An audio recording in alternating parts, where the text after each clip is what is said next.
again for attending the offender panel as part of the School of Public Affairs Bachelor of Arts in Criminal Justice program. We have two individuals who are here this morning. We're expecting at least 3, maybe 4 others to attend. We're going to get started with Roger Harrington, who was with State Parole. And I've got to thank Roger because he's been doing this with me now going on, what, 5 years? At least? At least. Alondra Gonzalez, who's also a parole officer, who's assisted us within the last 2 years. So I thank you both very much for helping set this up. This panel is probably one of the most attended panels that we have here at the university. And when you hear our speakers, you'll understand why. The stories that they have to say or tell you, their experiences and so on. So before I take all their time, I'm going to turn it over to Roger and Alondra and let them talk a little bit more about what this program is all about, why our speakers are here, why they're here. We'll give you an opportunity to ask questions of our presenters after they're done.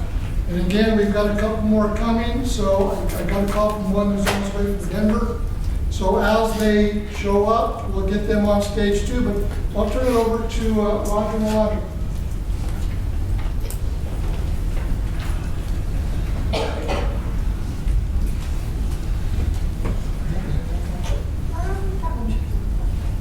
Good morning, everyone. So, like they said, my name is Alondra Gonzalez. I've been with the Division of Parole for 2 years now. I've done some previous presentations this month, so I'm sure a lot of you already know kind of what I do and a little bit about myself. I am a graduate student here, so I'm currently enrolled in the program of going into my 2nd year. We're going to do a little presentation on what exactly parole is. Some of you might know what it is, some might not. And we'll kind of be open to some questions that you guys might have. So I'll turn the mic over to Officer Harrington.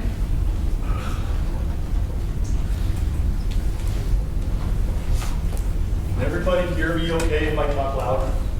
Okay, because I like to wander around. So first thing I'm going to teach you today is this: don't rely on technology ever. The first presentation I came in here to do with Mr. Martinez, I had this great presentation. And I walked into this class and I said, yeah, we're ready to go. And they said, where's your presentation? I said, right here on my thumb drive. And the guy looked at me and said, we don't have a computer.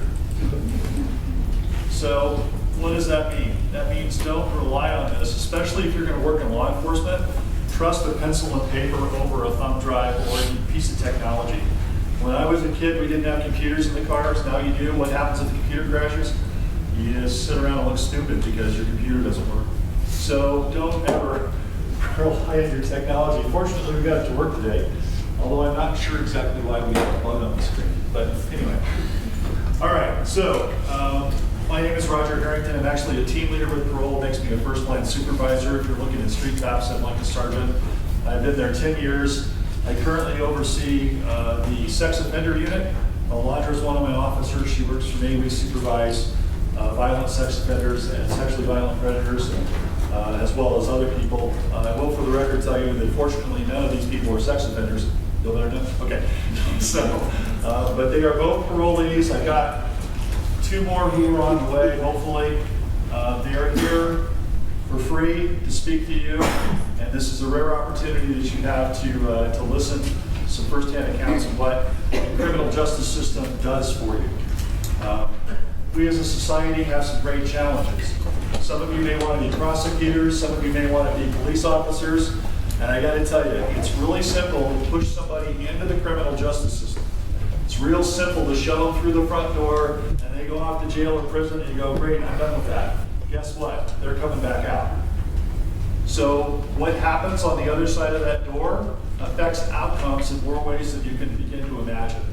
So just putting somebody into the system is not the solution. It's what we do with them when they come back out and how we treat them inside, hopefully producing a good outcome when they come back out. So my presentation, my death by PowerPoint this morning, I got to tell you that corrections is a constantly changing environment. The laws change quite often. The rules and things required to abide by change quite often. And so what you're going to see is what's left of my PowerPoint after it's been gutted, because we just had some statutory changes that affect the way these people are supervised and how we do our job. And we're still just trying to figure out some of what those laws mean. It's very easy for legislatures to make laws because it makes them feel good, makes them feel like they're doing something, but then they don't have to implement the changes that their statutory changes inflict on us. So I'm going to go over a little presentation this morning on how parole works, so you kind of understand that, and then our speakers will fill in the rest. And I want to tell you right up front, again, they're volunteers, they're not censored, they can say anything they want to say. I don't supervise either one of these gentlemen, but if they wanted to say I was an idiot, they could do that. We don't tell them what to say. You're going to get the straight scoop. So I would just recommend strongly that you take the time to listen to them. And when we get there, what we're going to do is we're going to have them speak to you, hold your questions, and then we can all ask questions at the end so they get through their presentations, okay? All right, so Colorado Department of Corrections. We do prisons and we do parolees. And we'll talk more about what a parolee is here in just a second. As of September of this year, the Division of Parole oversees approximately 10,461 individuals. That includes halfway houses, that includes parole, that includes all kinds of programs out there. We have supervision of 10,000 people. When you think about that, that's a lot of bodies that we have to supervise. Right now, my officers are supervising anywhere between 35 and 80 people per officer. And as you can imagine, that's a pretty significant load of work to do that we don't always get done in a timely manner because we just don't have time. Okay, so what is parole? In Colorado, we have a thing called mandatory parole. Parole is basically a system of government supervision of convicted felons. So, what does that mean? You have to have a felony conviction to be on parole. So you've been adjudicated in the court of law, you've been found guilty of a felony, you've been sentenced to prison. There are other tracks out of the felony conviction into direct supervision of community, things like that, but you've gone to prison, you have served a portion of your sentence, and now you're coming out. You still have a mandatory in Colorado period of parole, which means that we're going to supervise you for a period of time, and you're going to live under restrictions for a period of time after you're released from prison.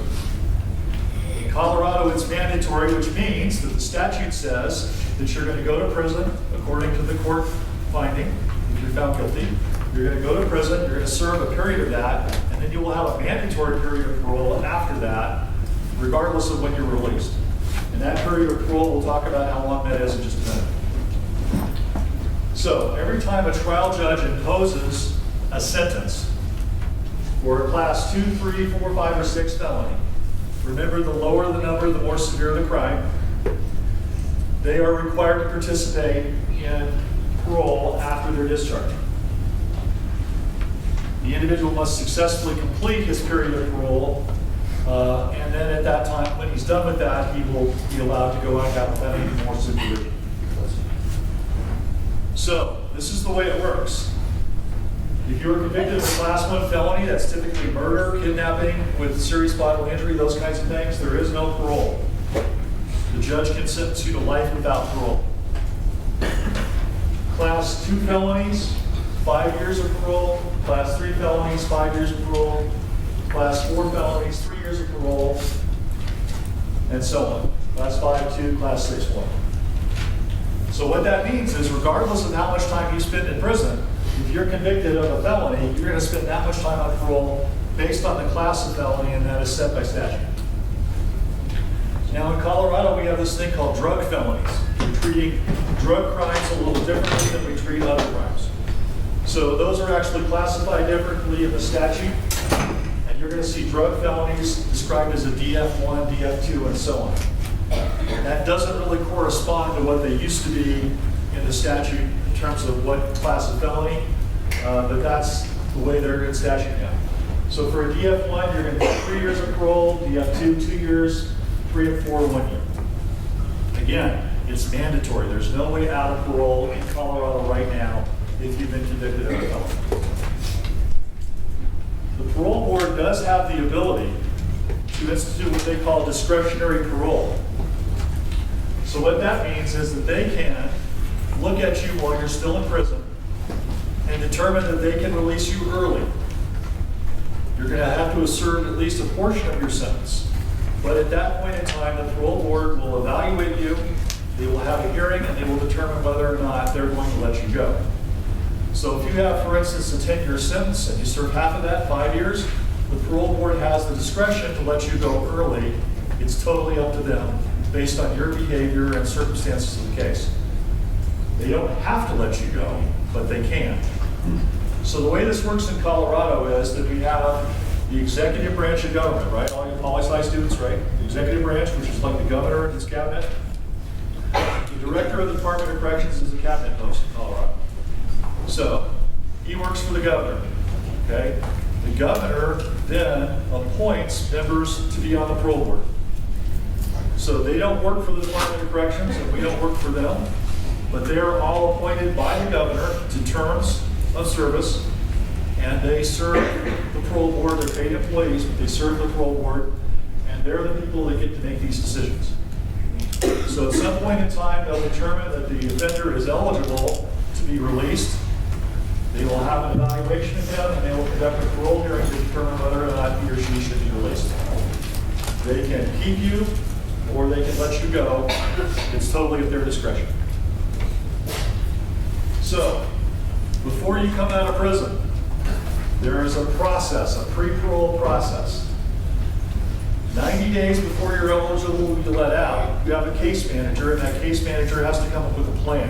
What are you going to do when you get out? Where are you going to go? Where are you going to live? Those kinds of things. That's called a pre-parole plan. The pre-parole plan is put down in writing, and it's submitted to the parole board, and then it's submitted to us at the Division of Parole. We then look at that parole plan, and we take it out and investigate it. So it's our responsibility to investigate all those plans, to determine where they're going to live, and those kinds of things. Is it appropriate for them? So we're going to go to their house. If we know where they're going to work, we're going to talk to their employer. A lot of these guys have jobs lined up. A lot of them don't. We're going to talk to their family member. We're going to do all those things, and we have a time frame. We have to get all that done. And we have 15 days to get that done if you're in Colorado going to Colorado. If you're on parole in another state, like Mr. Moore actually is, and you're going to come to Colorado, I get a whole 30 days to finish his investigation. But we have to get that done, and once it's approved, we submit it back to the parole board to say, this guy's got an approved plan. It's okay with us if you let him out, because we know where he's going, we know what he's going to do. The parole board then acts on that and chooses to release him and sets the release date. At that time, the parole board also sets the conditions under which the parolee must live while he's out on the street. So basically, it's a written contract between the parolee and the parole board for the way he's going to live when he comes out on the street. So the mission of the Colorado Board of Parole is to increase public safety by critically evaluating everybody that comes up for release and deciding whether or not they're going to release them or not. They have regularly scheduled hearings and meetings that are open to the public, that you can come and listen to what they're going to do. Parole hearings are not typically open to the public, but they are open to members of the parolee's family, victims, anybody else who's directly involved in the case. Parole board's job is set by statute, and their decisions are not appealable. So, the board is made up by 7 people that are appointed by the governor, and they have to be approved by the State House. Kind of like a cabinet member would be appointed by the president, and he has to be approved by the Senate. It's the same thing. They're appointed by the governor, and they have to be approved. It's made up of 2 representatives from law enforcement. Those can be sheriffs, they can be police officers, police chiefs, whatever the case may be. Former members of parole or probation, because we don't think it's a good idea to have current parole officers on the board. There's a little conflict there. And then 4 citizens from the community. They can be anything. They can be lawyers, they can be housewives, they can be soccer players, whatever. They get appointed to the board, and they get to sit on the board. Now, they have to prove their qualifications, and the governor wouldn't approve them if they weren't or has some background at some point. Right now, we have a couple of former victim advocates on the board, which are really good people to have around. There are 3 types of hearings that the parole board conducts. Application interviews. Hi, parole board, I'm Mr. Felon and I want to get out of prison. Please interview me and decide if I'm eligible to go or not. Rescission hearings.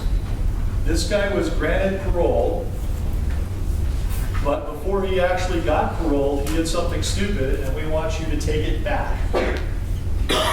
So that happens quite often. We have somebody who's granted parole, usually somebody in a halfway house. They're granted parole, they go out to commit a crime, some kind of a violation, but they haven't reached the parole date yet. Hey, parole board, this guy screwed up. We think he should be rescinded. The parole board has a hearing for that. And revocation hearings. Revocation hearings are what happens when you're on parole and you commit a violation and your parole officer writes it up and decides that you should be returned to prison. The parole board makes that determination as to whether or not you're guilty of the violation and if you should be returned. The board will do those hearings themselves, or in some cases they'll actually hire hearing officers to do the hearings for them. Those are typically lawyers or judges, retired judges, current judges, who sit and conduct a hearing much like you would see in a jury trial. So inmate release hearings, when these guys have been in prison for a while and they've decided, everybody's decided everything's lined up, they can get out of prison, we have a hearing for that. Has anybody ever watched the TV show Frasier? Okay, Kelsey Grammer, a very famous actor, his sister was murdered in Colorado, and he used to come to Colorado every time the person who killed his sister had a parole hearing. He would come and petition the board to not let the guy go. He did that every year for years. So the parole board members conduct application interviews to determine, okay, you're eligible for parole, do we let you out or not? What's the public safety risk? How are you behaving? Do you deserve to be released or not? Once they do that, the parole board decides the conditions of that person's parole. So when they do these interviews, it used to be they would come out and they would do them face-to-face at the prisons, or they would do them face-to-face in our office.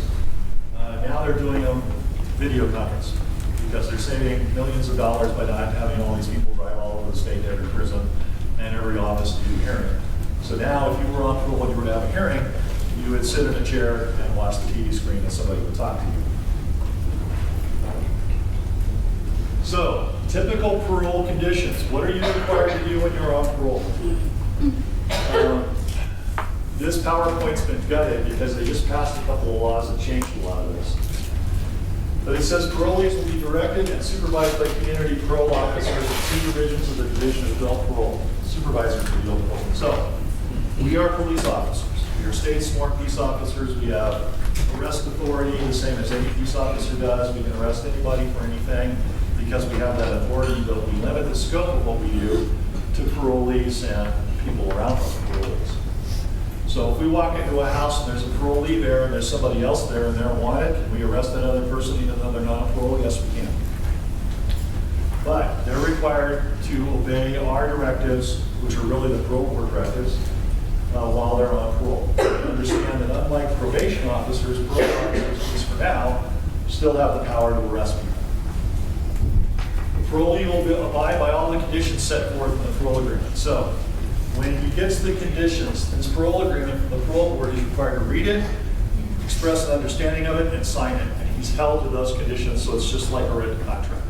I agree to do all these things while I'm out. And a lot of those conditions are set with our hope that it will change their behavior. So they won't continue in their criminal ways. They will now be compliant with the rules and therefore be able to integrate back into society without any issues. If they have a violation, it can lead to a revocation of their parole.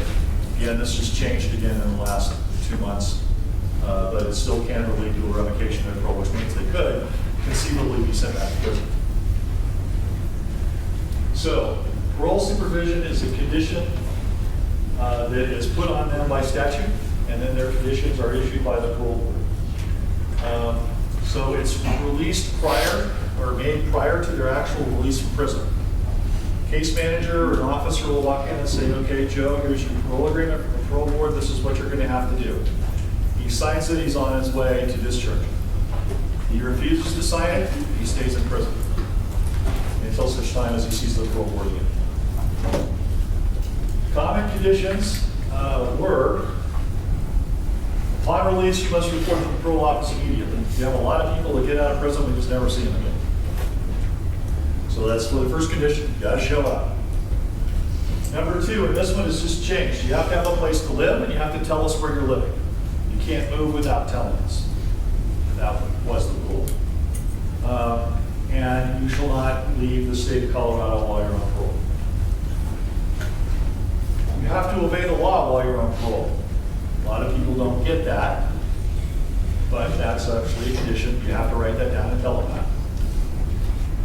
Reporting, you have to report to your parole office. Now, the number of times that they're seen is going to be dependent on their level of supervision, which means, are they violent, are they not violent, are they gang members, are they sex offenders, whatever it is may be. We determine that. They can be seen every week, or they can be seen once a month, or they can be seen once every 3 months, or every 6 months. Just depends on their particular case, which we will all review, and is constantly in review as we go through.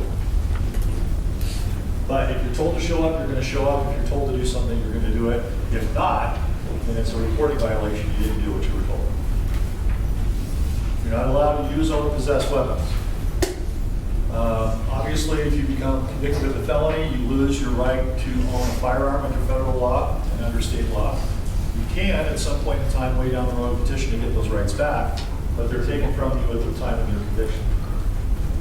If you're found in possession of a weapon, it could be charged as a parole violation or it could be a new crime. Association is now gone, but what it did say was you weren't allowed to associate with anybody that had a criminal record unless we said it was okay. Strangely enough, more people go to prison for stupid than they do for crime. Stupid things happen in cars, stupid things happen in other people's houses, stupid things happen everywhere. So if we limit your exposure to stupid people, the chances of your success go up. And I know that's kind of a crass way of saying it, but it's really true.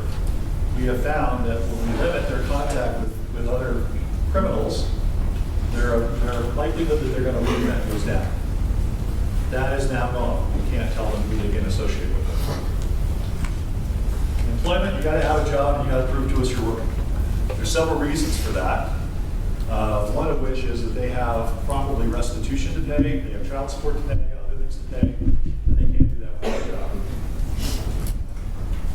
Shall not abuse alcoholic beverages, medication, or recreational marijuana. So I can do a whole 2 hours on why marijuana is still basically illegal. There are so many laws surrounding marijuana that most people don't understand if they're violating the law or not. But while you're on parole, you're not allowed to use marijuana, even medical marijuana, or its derivatives, or synthetic marijuana, or any of those things. We also do not allow the use of alcohol. Why? Because most crimes are drug or alcohol related at some level, and so we have always restricted that. That too has just recently changed, and we now have a specific condition that they have to pay their child support. So, in July of this year, House Bill 1308 went into effect and eliminated a lot of our mandatory conditions. I'll leave that to you to decide whether you think that's a good idea or a bad idea. But basically what it said is that a lot of the rules that we enforced for a long time, we don't enforce anymore. I'll let you decide if that's good or bad idea.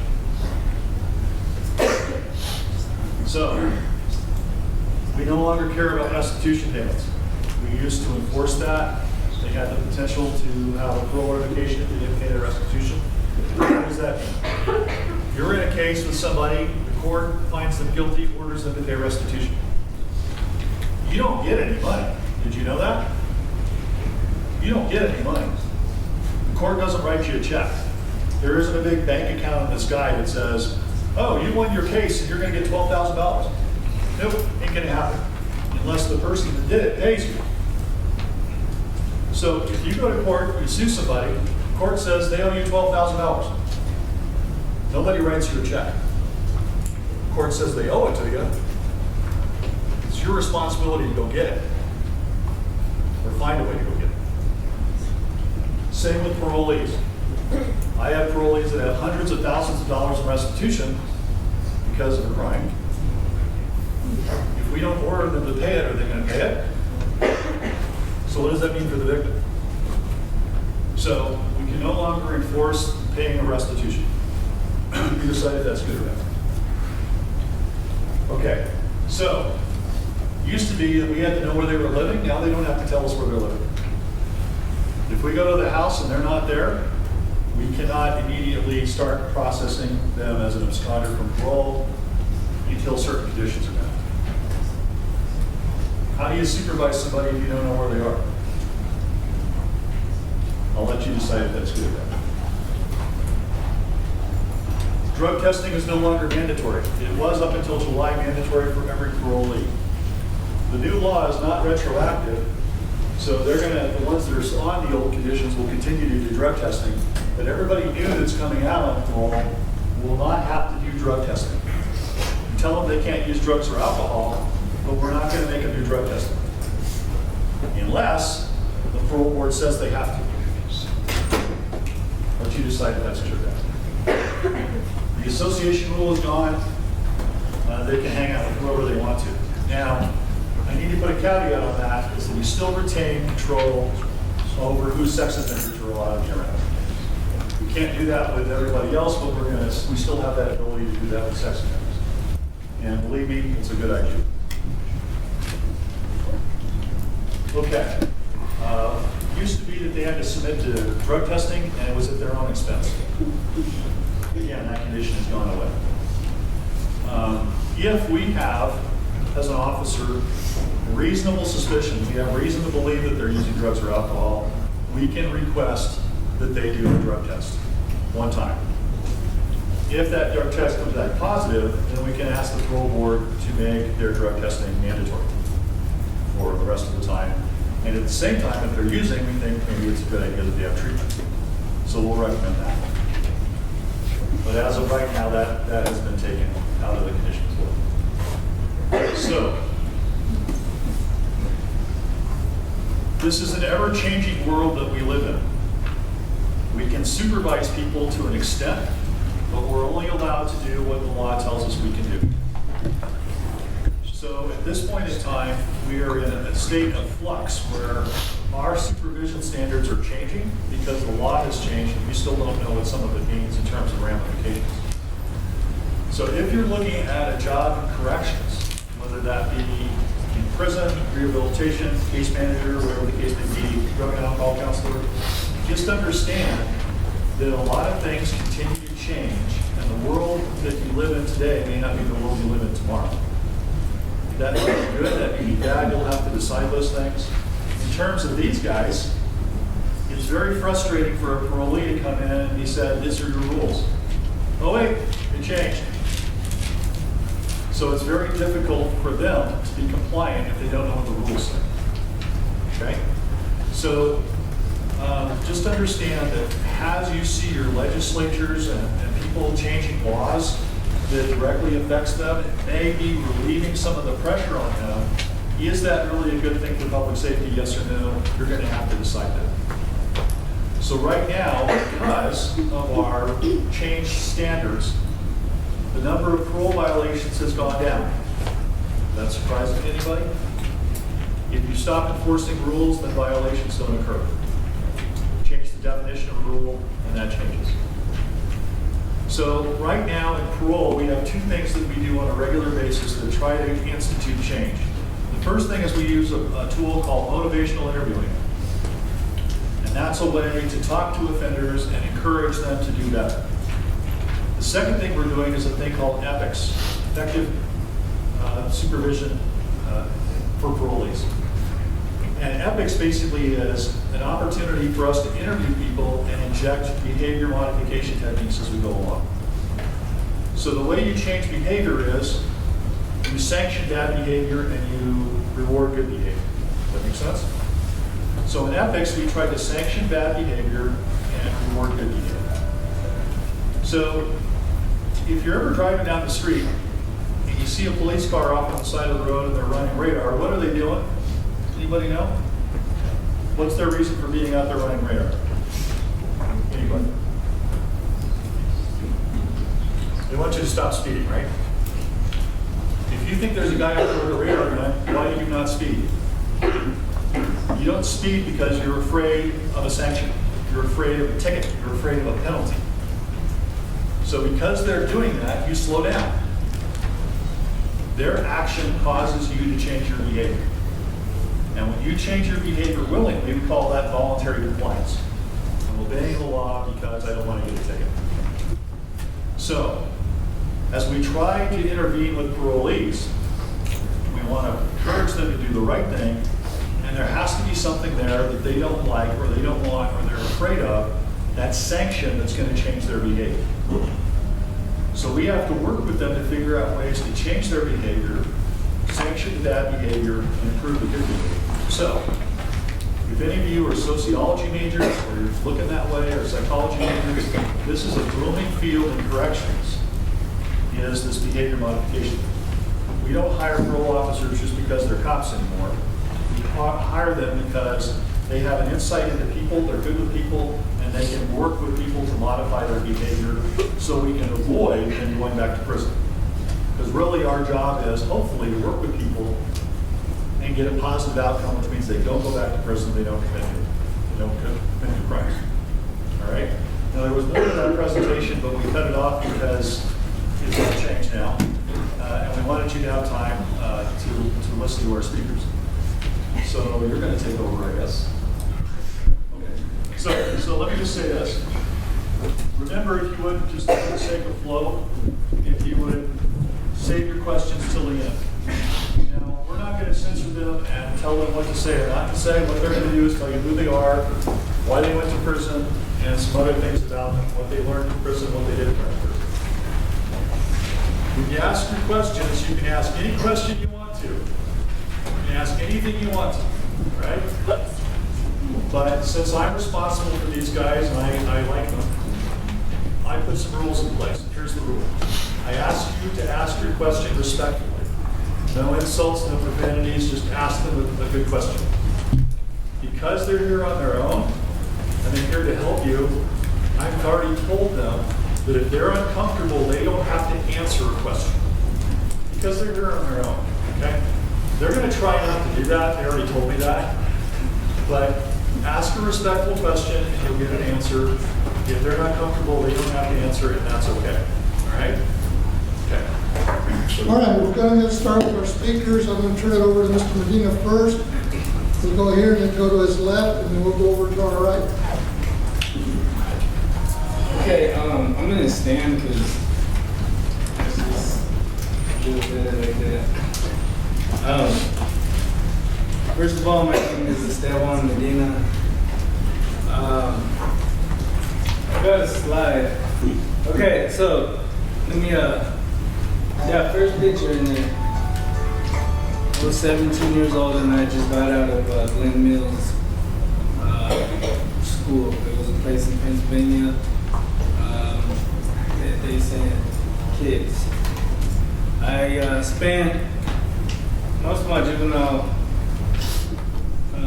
years locked up. From the time I was 12 years old until I was, that picture I was 17, I was on a home pass. I got out and first thing I did was run back to what I know. I wanted to catch up on time that I was missing out on. So I ran back to all my homies and did all that whole thing. And when I was 18, I caught 2 attempted murder charges. So I went to prison. They gave me 7 years. Took a plea deal. Got 7 years. I paroled, and I was out for 3 months. I went back for another 2 years. Here's what happened because of the hospital and all that. I'm going to explain all that. When I got out of prison, the only thing I knew how to do was sell drugs. You know what I mean? At a young age, my dad was a drug dealer. he's from Arizona, so we used to bring dope back, and they used to use me, fly me out there. I'd come back on the Greyhound with a duffel bag full of weed, and that's what I knew. When I got out of prison, the first time, I went straight back to selling drugs. After that, house got raided, all that, went back. My wife was like, dude, I can't do this. You know what I mean? Because they came in, guns drawn, and had my daughter. She was like a year and a half, and you know, she was on, they had her on the floor. It was bad. You know what I mean? So I was like, okay. Got out of prison, and I tried working, and you know, at that time I had a mentality of like, oh, I'm on parole, can't do nothing, can't get a good job. I made all these excuses up. I did get a job, it was construction, wherever I was working. All my homies from prison were getting out, and they were getting the same job. So we had a whole crew that was just nothing but parolees.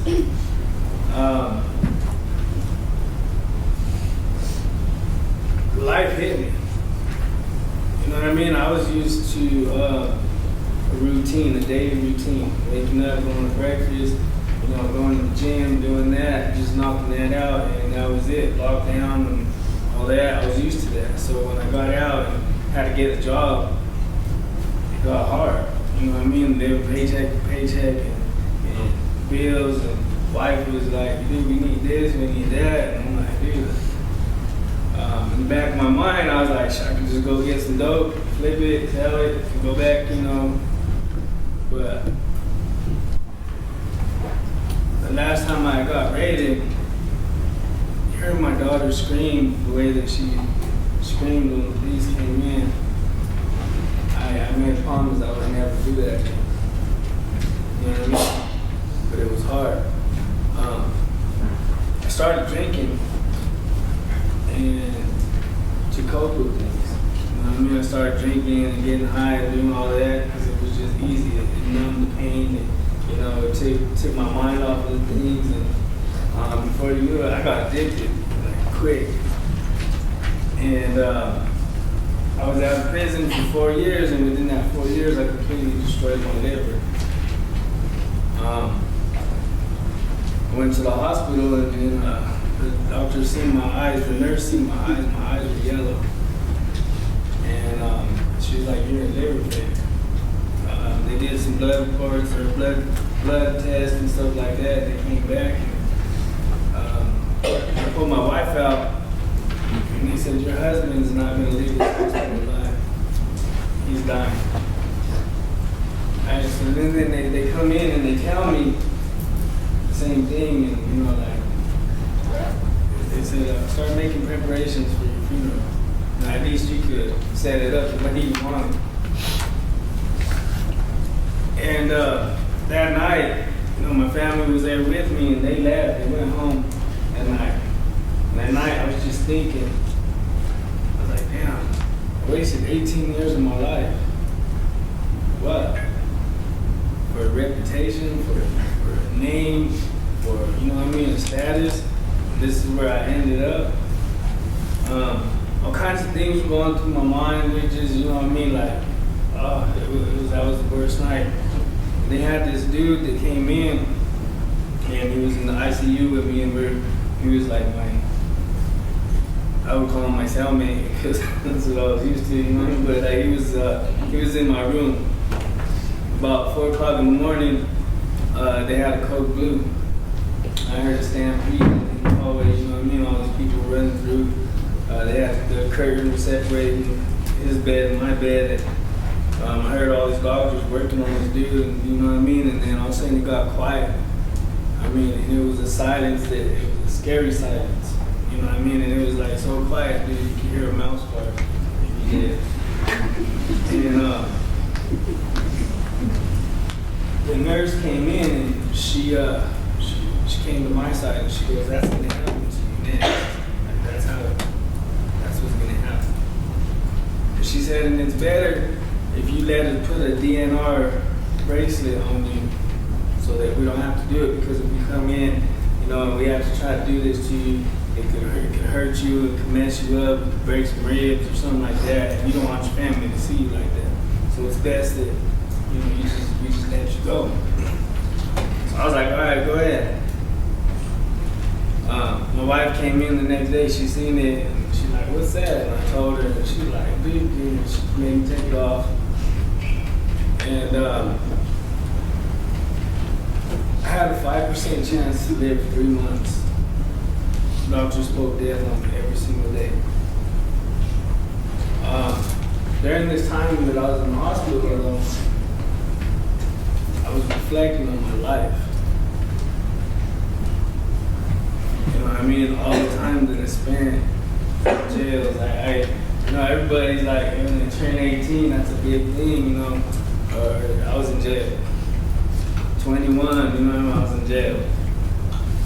I just had that criminal mentality. So when I was 28, you know, that's when I got sick, and then my appearance throws people off. Doctors were like, they didn't care about me. You know what I mean? They were more worried, like, how much time did you do in prison, or what, you know, how many tattoos you got, or, and, you know, instead of asking me, like, you got kids, or, you know what I mean? Stuff like that. So, anyways, they kind of wrote me off. They were like, there's no hope for you. You know, your best option is go to hospice and just die. You know, at least you won't be in the hospital.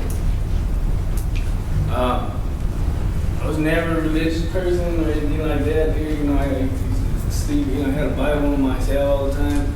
Never read it. It was just there for pretty. But you know what? I was like, I couldn't turn to none of my homies. I couldn't turn to nobody. And I was like in the hospital bed that night, and I was scared. And I was like, man, be real, show me something, do something, help me. I was in the hospital for 9 months. Some of those pictures that you seen, that didn't even like do it justice, dude, because I was 97 pounds. I couldn't walk. I couldn't, you know what I mean? I was in a wheelchair. When I would go to different doctors and stuff, they thought I was. I remember one doctor asked me one time, he's like, "Well, are you Indian?" I'm like, "Yeah," and you know, I got some Indian. And he's like, "Well, like from the Middle Eastern part." I was like, "No, dude," but they didn't care.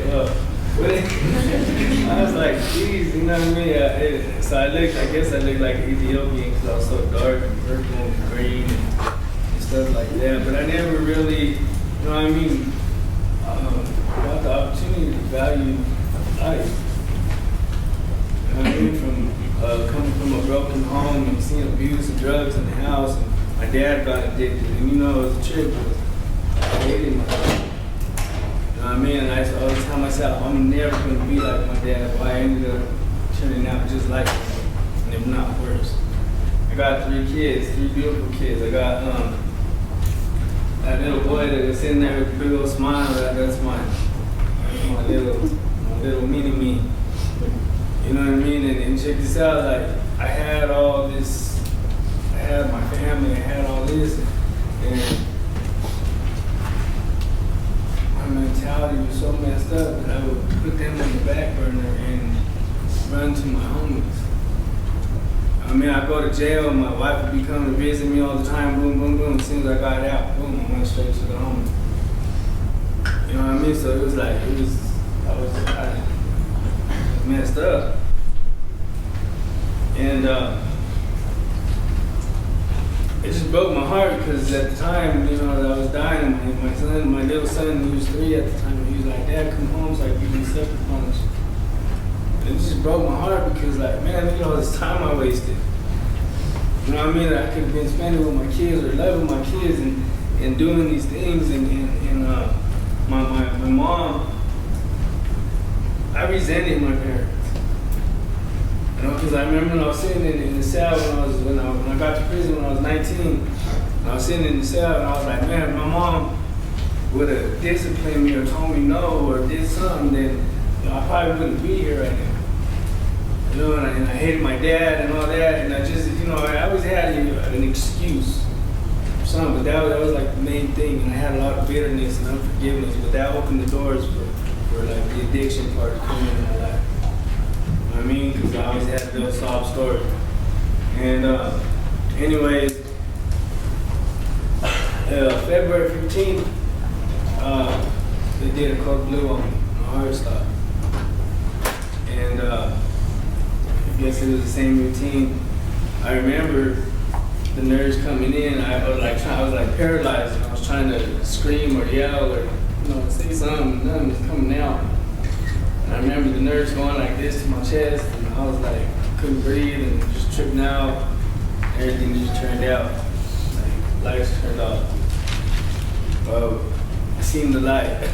You know what I mean? But you know what? It was a trip because during that moment, I was having a conversation with somebody and he was talking about forgiveness. I was like, dude, I can't forgive. I'm not going to forgive. I'm going to hold on to it. You know what I mean? Because I'm a gangster. That's what the gangsters do. I got to get revenge and do whatever. Well, he's like, man, if I can forgive you for everything you've done, then how come we can't forgive something so good? Bro, I was like, I don't want to hold on to this no more. You know what I mean? And it seemed like I was only out for a couple minutes. In reality, I was, they resuscitated me, going back to life, put me on life support. The doctor told my wife he's probably a vegetable. We don't know how much, we don't know how long he went with the oxygen to the brain. We're going to give him 10 days. If you don't want to take him off right now, we're going to give him 10 days. And then you're going to have to make a decision to take him off the life support. On the third day, my eyes opened. And I woke up, I was, man, I don't know if you guys ever been in some situation like that, but when you wake up, your mouth is so dry, dude, and everybody was happy that I was up and stuff like that, but I was planning to trying to tell them, need some water. And they're like, oh yeah. And I'm like, no, dude, water. Anyway, so they finally got a sponge and put it in my mouth, and they had to make sure I was breathing right and all that, and they took the tubes out, and I told my wife, I was like, dude, how long was I dead for? And she was like, what do you mean you weren't dead? And I was like, dude, I was not here. And I told her what I just experienced, and I said, call my mom. I called my mom, and see,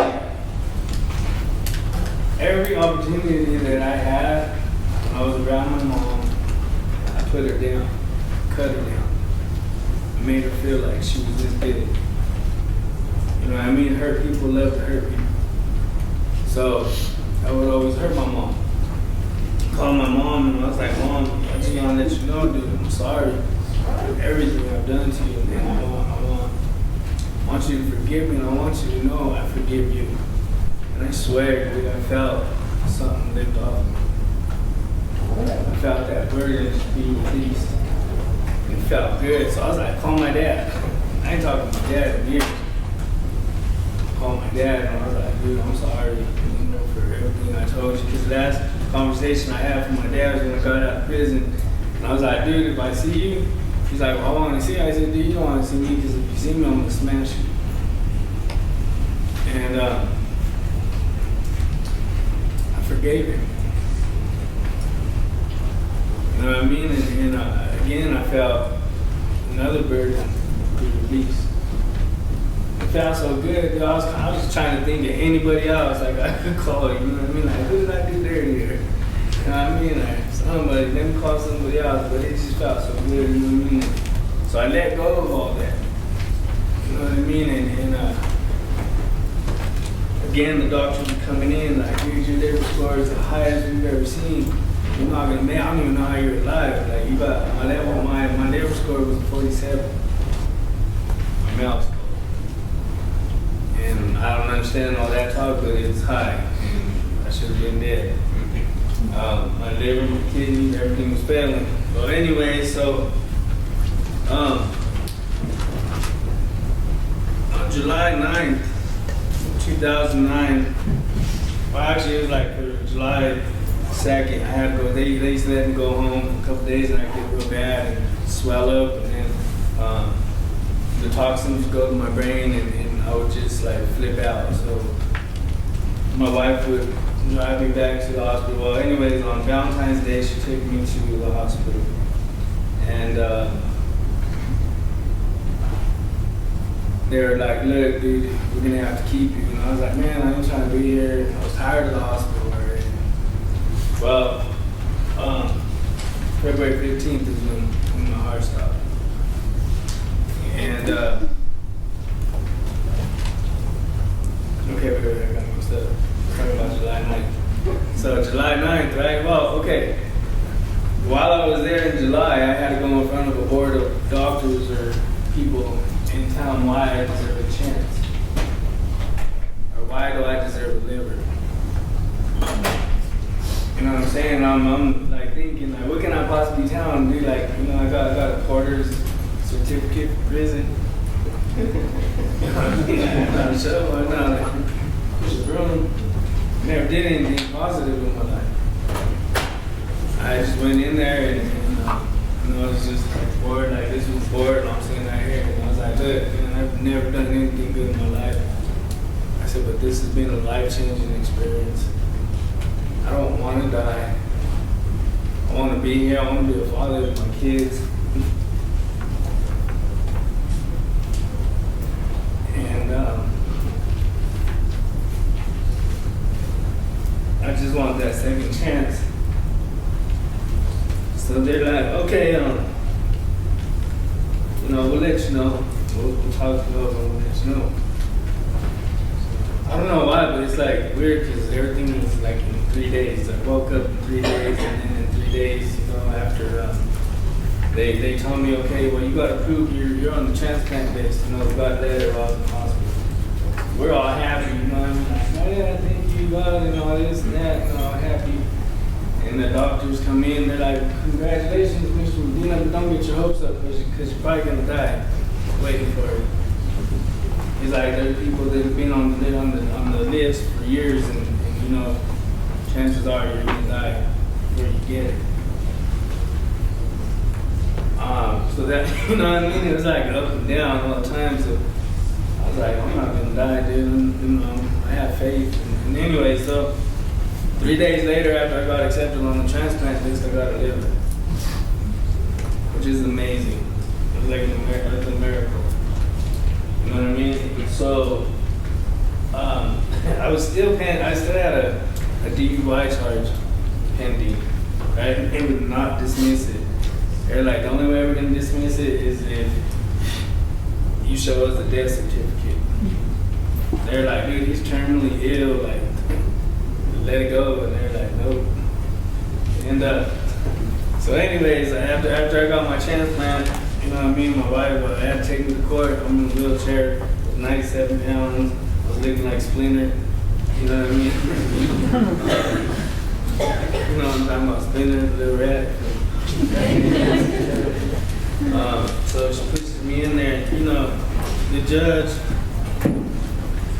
was like, you know what, Mr. Medina, you did not deserve that. If for somebody else should have done it. She told my wife, like, you're stupid, dude, for waiting for him, for being there with him. Like, she kept telling me, I can put you in jail. I was like, oh, hey, man, you in jail. You know, you do time, that ain't nothing. And she was trying to scare me, but, you know, it wasn't scaring me.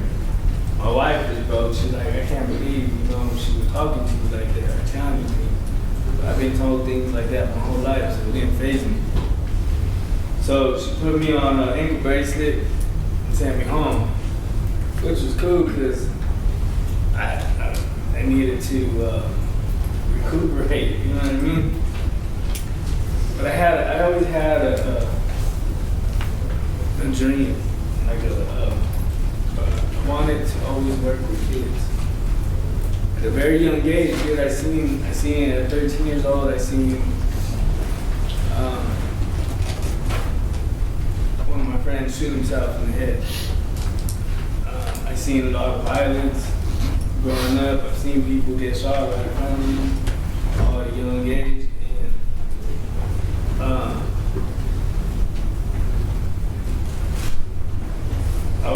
when I was locked up, like, they sent me to this place in Alamosa, and they're like, they weren't hip to none of the gang stuff, dude. And they just sent me to these colleges, and I loved like going and speaking, and I was talking about things that like people like didn't even like, wow, like that's happening, and, you know what I mean? So anyways, dude, I had a goal to work for kids. But here's the thing, I was never living right. I couldn't be hypocritical and try to work with some kids and be living the way that I was living. Well, as soon as I regained some strength back and I was able to walk and do that, I started going to the schools in my neighborhood. And when I would go to the schools, I mean, I went to one principal and he was looking at me like, are you serious, man? And he was like, but he worked with me. There was just something about you. And he was like, what do you want to do? I said, look, I want to tell kids a story. I want to help them and you know, maybe help them change their mind or let them know that gangs ain't worth it and stuff like that. So he ended up giving me a chance. I spoke. He let me speak at the end of the year, and I had like 30 kids sign up. I didn't know what I was doing, dude. I just wanted to help them. I started taking these kids camping and fishing and doing stuff like that, dude. It was a trip because probation found out about it. And the kids went and told the probation officer, like, yeah, I'm doing this with this guy. He had a program that calls a second chance. And they tried to stop me. And they had a meeting, they got all the judges and everything. And at that time, I was kind of working like on a business plan about it and stuff like that, to nonprofit.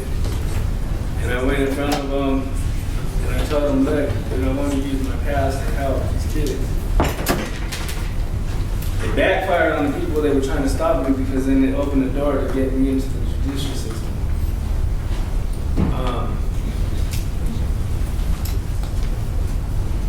So in 2009, we started the program called Second Chance to Play. And in 2012 or 13, we got established as a 501c3. And I go into every juvenile detention center from Pueblo to Springs to Denver, all these places that I used to be locked over at. So that's kind of cool. I get to walk in and walk out. You know what I mean? Like, but it's just a blessing, and you know, somebody can turn your life around. You know what I mean? I've helped so many kids just to see the potential. And this last year has been my hardest year in doing this because I lost 6 kids. 2 kids that were murdered in Fountain. I knew them, and I knew every kid that was involved in the murder. I had another kid that I was working with since he was 13 years old, and he overdosed on heroin at 19. I had to bury him. And I'm telling you, the relationships that I built with these kids, when I seen them in the casket, it was like seeing one of my own kids. We have a building, dude. You know, they were trying to show us these buildings all over, like up north on Powers and all these other places. And I wanted to stay on the southeast side of town. And we ended up getting this building. We just expanded it. The building was different. You know what I mean? I got graffiti in it. You know what I mean? I got, you know, but it relates to the kids. And I've seen kids, you know, kids that completely changed their lives and they're going to college and they got full-time jobs now, and they, you know what I mean? They changed their lifestyle. You know what I mean? And I'm an ordained minister. I even got to marry one of my kids. You know what I mean? I just, it's a trip how my life has changed.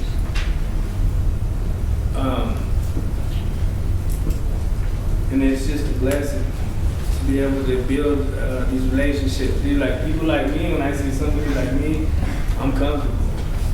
I mean, I feel comfortable down on the southeast side of town. I feel uncomfortable when I come up north. You know what I mean? It's just weird like that. But I take kids. I just took a kid fishing. He's 17 years old, lived in Colorado. He caught his first fish. To see these kids be kids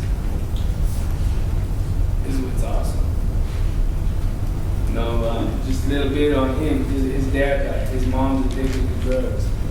He's been in facilities, him and his sister, for the last 4 or 5 years. You know what I mean? Like some of these kids, they mess around and be like, they call me their dad. I'm like, dude, I'm not your dad. But I love them like they are my kids. And you know what? I don't know what field you're trying to get into, but if you're going in there, dude, to you know, like treat them like criminals and stuff like that, that's not gonna help. You gotta lift them up, encourage them, and let them know that they're gonna be something, because throughout their whole life, they've had people telling them that they're not gonna amount to anything, they're not gonna be anything, they're not gonna do anything, and it's discouraging. You know what I mean? Well, I said, I'm sorry if I'm going a little overtime or whatever, but we took about 10 kids to Estes Park. These kids ain't never seen an elk or anything like that, and they were tripping out. You know what I mean? And I told them, I said, dude, we can go on a 5-mile hike. We went on a 5-mile hike, and they were all mad because they were like, you lied to us, it was 10 miles. Well, it's 5 miles in and 5 miles back out. You know what I mean? But these kids have it fast. You know what I mean? And you gotta think about it, man. A lot of these kids that are in the southeast side, or any kids that come from poverty, their parents are trying to work just to make ends meet, and don't have time to spend that time. You know what I mean? So, anyways, that's kind of what I do. I love doing it. If you go to our website, Second Chance 2 page, you can see some testimonies and some of the kids where they tell you their stories, dude. And I love all my kids, and there's hope. I'm from Huntington, Long Island, New York. My story is a little different. So I grew up in Huntington, New York. I started smoking marijuana every day of my life since 5th grade. It always been part of my life. I grew up in what I would consider an upper middle class family in New York. I was given every opportunity that you can imagine, every resource that you can imagine to succeed. Somehow I just always found myself doing the wrong thing for quick gratification. And I think that goes back to when I had got in trouble for when I'm about to tell you in New York, I had to speak to children and about drug use and marijuana use, because it's becoming legal on a state level throughout the country. And so there's a misconception it's not harmful. So part of what I had to do is speak to children about how it affects consequential thinking. That's probably how I ended up in the position I'm in today. While I was in New York, I attended a Catholic high school, and then eventually I went to Virginia Wesleyan College. During that time, I had always been playing with marijuana and the marijuana plant. I was working in finance as an internship at JP Morgan, so I was pretty lined up with opportunity to go into investment banking or anything there related in the finance field. During the crash of '99, my accounts had collapsed. I lost almost everything in the market, and I was looking for another way to make money and do it somehow fast. I had always had an interest in marijuana, and then all of a sudden on my screen, I got an order from a client to purchase gold. Gold was trading between 400 and 420 an ounce. I looked at my partner, we laughed at the 420 because and that it was trading at, because I had just ordered an ounce of marijuana in Manhattan. At the time, it was going for $700 an ounce. So we looked at each other and said, well, marijuana is cost more than gold, so people are literally smoking gold. Now it's a different story. I wish I owned gold because it's way more valuable than the declining price of marijuana, but that's a whole other thing. So I started learning about cultivation. I flew out to Canada and met with a lot of people in the industry that were well known at the time. I started cultivating a knowledge in marijuana, self-educating myself. This went on for years. I started growing in New York, underground. I kept it a secret. Nobody really knew. About 6 or 7 years into it, I was eventually caught and arrested. I was given 7 felonies and 3 misdemeanors, all related to the manufacturing of marijuana. In New York at the time, I believe they didn't carry a cultivation charge, so it was more of a possession with intent to distribute situation and charges. During that time, I had been lying to my family about what I had done, where my success was coming from. I came from a very straight-edge family. My father's much older. I'm 36. He's currently 91. There's a lot of old school values instilled in my family. Everyone was very disappointed in what I had done. I had told myself that I was never going to get myself in the same situation again, and I was definitely wrong.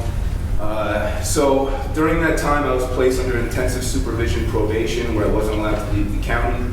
I had started a custom clothing company. It did pretty well, but I had always still had an interest in marijuana. And my lawyer had told me while he was handling my case, which took about 2 to 3 years to finally close, my lawyer told me, you know, while I'm handling this case, legislation's changing in certain areas of the country, you should probably explore what's going on in Colorado. So I started looking into it. I retained an attorney in Colorado, saw how it was going legal, state legal. Every time I refer to legal, I'm obviously going to say state legal, because you know everyone in this country is feeling like it's, even though you're all in the criminal justice field, you know it's federally illegal. The general consensus amongst most people is that it's just becoming fine no matter where you are. So while I was working on the custom clothing business, I started investigating the laws in Colorado. And I started seeing they were about to open up for medical licensing, for business licensing. So, and at the time there was no felony restrictions. So while I was under intensive supervision probation, I was carefully navigating, communicating with Colorado, sending people out, looking for property, looking into the laws. I was given a 5-year probation sentence.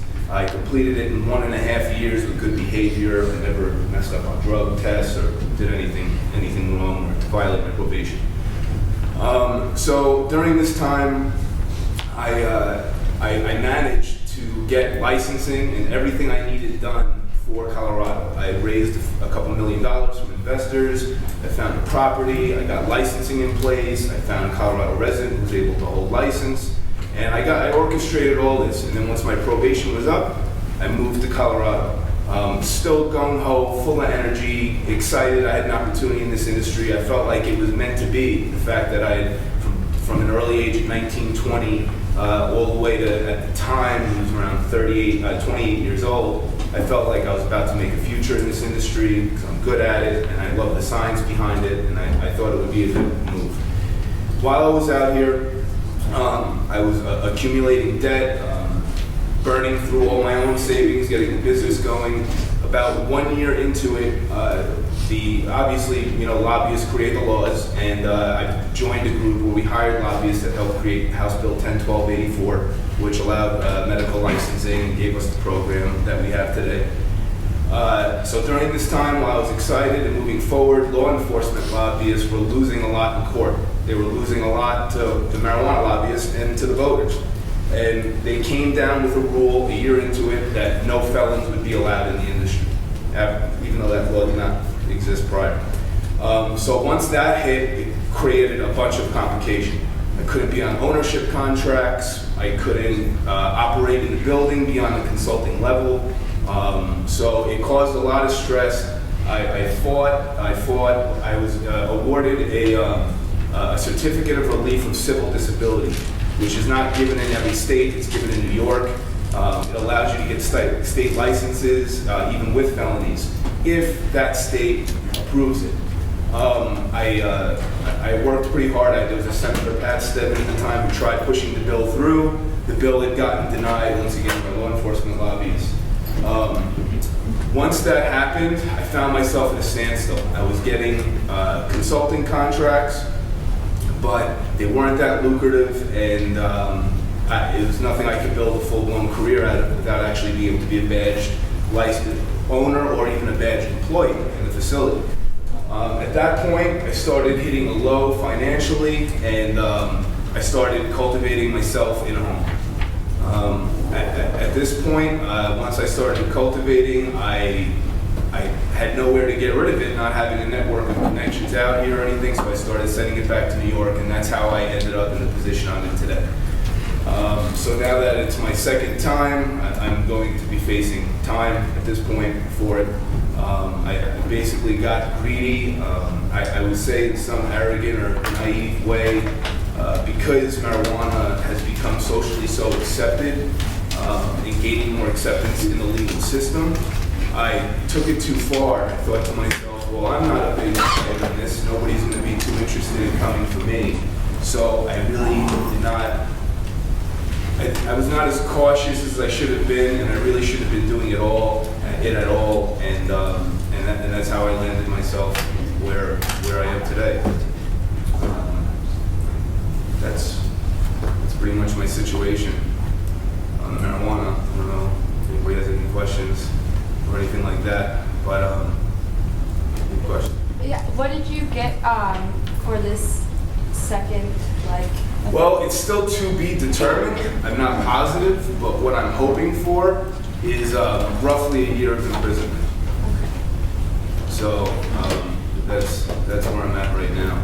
And you know, when I tell my story, a lot of people end up shocked. It's just this growing misconception that marijuana is more accepted than it really is right now. And so, you know, people forget sometimes that you still can't get a job if they do drug testing at that job, and that it's still illegal on a federal level. And I was complacent in thinking that these laws don't still exist, and that the acceptance level is outweighed or outpowered what's going on with the legal system. And that was definitely wrong. So greed definitely caught the best of me, and it was a push now. Once I get out, I'm going to look into to be into a different industry, and that's where I'm at now. Good morning, Mario. Good morning. This is really good looking bunch. I can look at y'all and see me 40-something years ago. I grew up out west, Texas. Yeah. I spent 2 seasons on the rodeo circuit back in my early 20s. And I had a dream of being a rodeo cowboy. I was going all the way to the national finals. Then I had a bull, changed my mind. Sunday afternoon, got my leg shattered, ribs cracked. That was the end of my rodeo career. Went home, went back to work on the family's ranch, bitter, young, hardy. And this is what I'm here to talk to you all about. It's called choices. We all make choices. Y'all made a choice this morning. What am I going to wear? What am I going to eat? Am I going to make class? It's all about choices. You don't have to be a hardcore Greek to make a bad choice. And if you make that bad choice, you lose all your choices. People will step in and make choices for you. That's what happened to me. I got in trouble. I stole my grandfather's car and ran off. They called me, they brought me back. It was my grandfather's car. His best friend, the county judge, said, listen, we're going to teach him a lesson. He's just wild. You know, I never was mean. I never was vicious. I wanted to party. I wanted to hit them honky tonks, chase them young cowgirls, have fun. I made a bad choice. So they sent me to prison. They said, well, we'll just send him down there. Maybe he'll learn something. Well, you do. Believe me, when you go to prison, you learn something. You learn that you're no longer in control of what you eat, what you wear, when you go to bed, when you get up. They make it all for you. So I did my little time in prison. Came back home. Was bitter. Had a chip on my shoulder this day. I'm an ex-convict. That's nothing to be proud of. I came home. I was on parole. I said, man, Here it was. I'm thinking, I've done my time in prison. But I'm on parole. And that was another choice that I made that was the wrong one. Because just because you're on parole doesn't mean you're free. You're still serving that time. Except you're reporting to a parole officer. I violated that parole by leaving the state without permission. Had a warrant on me. I'm on the run now. I was picked up in another state, the state of Louisiana, for possible parole violation, pending parole violation. They were going to take me back. I'm not going back to prison. Remember, this was 40-some years ago. I was still young then, still full of myself. I knew it all. You couldn't tell me nothing. I had life figured out. I escaped jail, which created another problem.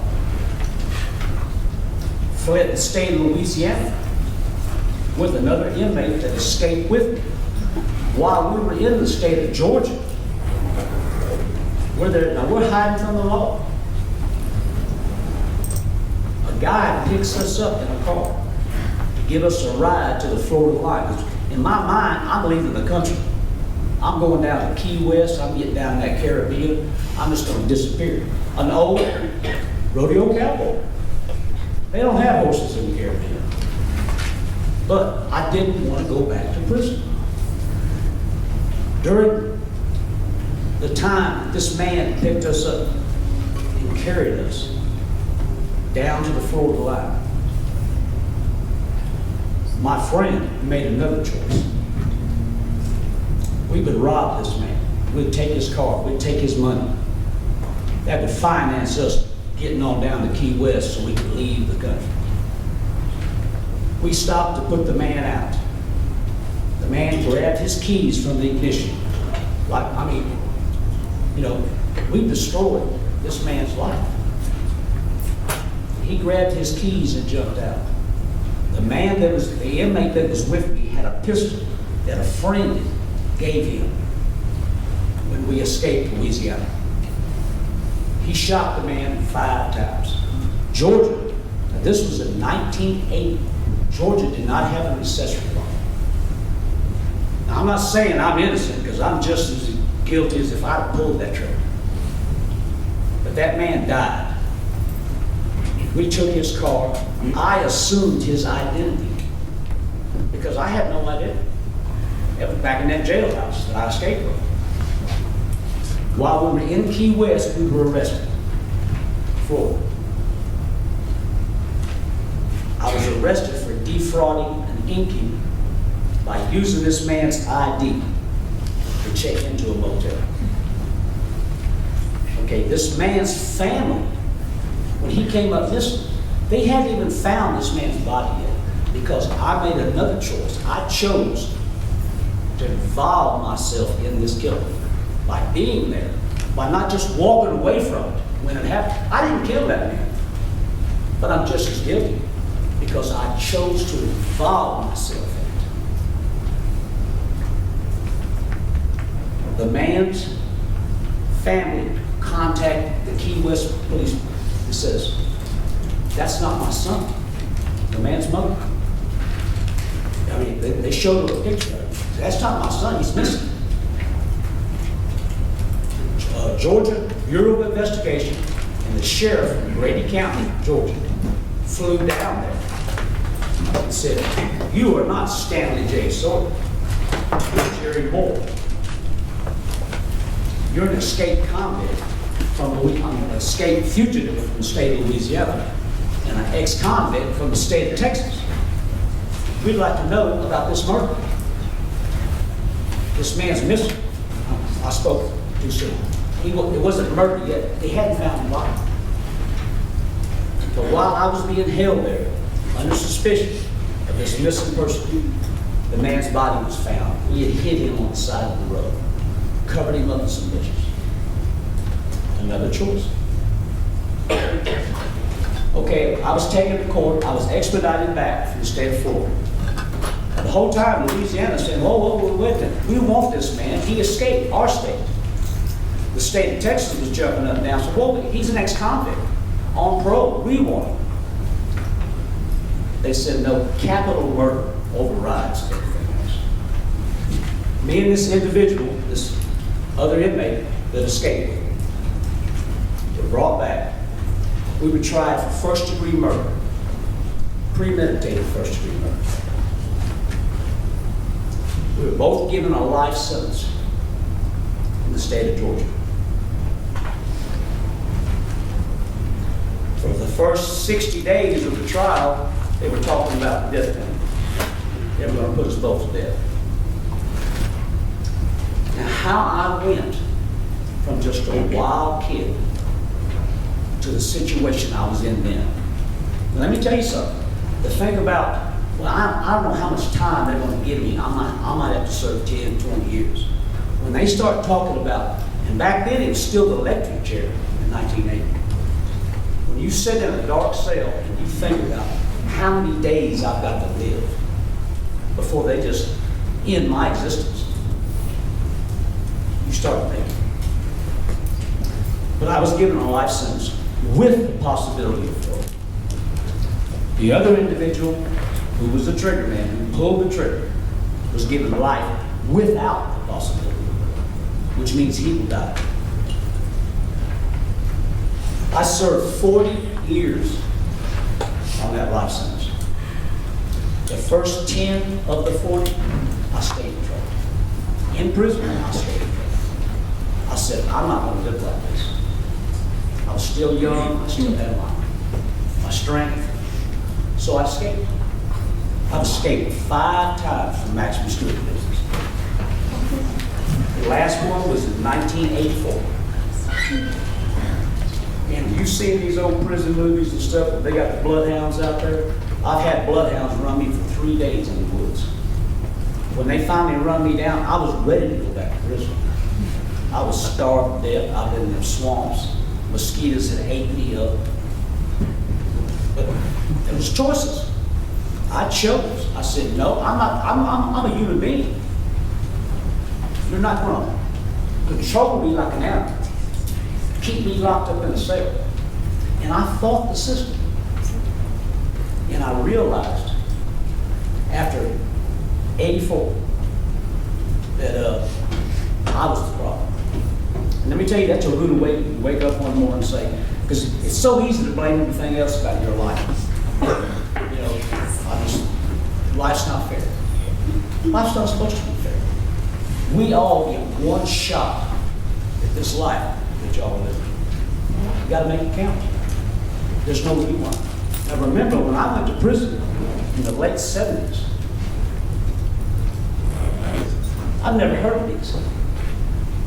I got out of prison in 2016 after 40 years in prison. Y'all wasn't even born when all this happened.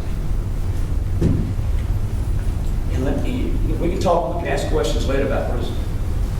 Prison is a violent place. And you'd think after all the time that I did in prison that I hated, I'd want every one of them burnt down. But I've met men. These men have met me in prison that I pray never get out. I want them to die there. Because I had a family. I had a good family. I broke my mother's heart over and over and over from the lifestyle that I chose. From a wild, crazy West Texas rodeo cowboy to a convicted felon, to a convicted murderer. I mean, can you imagine what your mother would feel if you were in that situation? My son is a convicted murderer. The heartache. But my mother, and most of y'all are going to realize this one day, if you already don't know it, the best friend you're ever going to have on this earth is the woman that gave birth to you. You might not get along with her, you might not agree with her, but when all's said and done, she'll love you no matter who you are, what you've done. My mother stood beside me. During this 40 years, I'm over in the state of Georgia. My family lives in Texas. My mother would make trips. She would save. My family would live. she would save money to try to come see me once a year, to put herself through the embarrassment of entering a prison. I mean, she's been subjected to strip searches. They'd take her off in her room, strip her.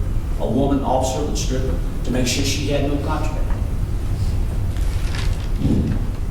But like I say, 1984, I just come back from my last escape. They chased me for 3 days. They run me down. They brought me back. They threw me in a hole, stripped me. And a hole back then was a hole. It was a concrete closet with a drain in the floor. And that was it. Now, the federal government has changed this since then. But I laid in that floor in chains for 3 days. I got one meal every 3 days. I had a bucket of water in there. I don't know if y'all have ever seen an old movie with Paul Newton. It's called Cool Hand Luke. Prison was like that at one time. And I had an awakening. The warden came down there after 3 days. They opened that door and they said, "Get him up." 2 guards stepped in there, they picked me up, they stood me up. He says, "I've had it with you." He says, "I've been a warden, for 20-some years." He worked his way up from a correctional officer all the way to warden. He says, "I've got people in Atlanta," which is the capital, at the Department of Corrections, that think I can't get a job. He says, "I am not going to lose my job because of you." He says, I'm going to tell you man to man, I'm going to look you in the eye, and I'm going to tell you man to man. He says, "I'm going to put you back in population because I believe you're going to run again. You're a rebel." This was my 5th escape. And he says, "I'm telling you, my captain who runs my chase team, who chases people when they run, not to bring you back here." Like that got my attention, that they were going to put me to death. I was going to put myself to death. Something had to change. Every one of y'all have an opportunity right now in your life. The choices you make. When a man goes to prison, 2 things are going to happen. He's either going to get better, change his life, realize his mistakes, and say, "I don't want to live there," or he's going to get worse.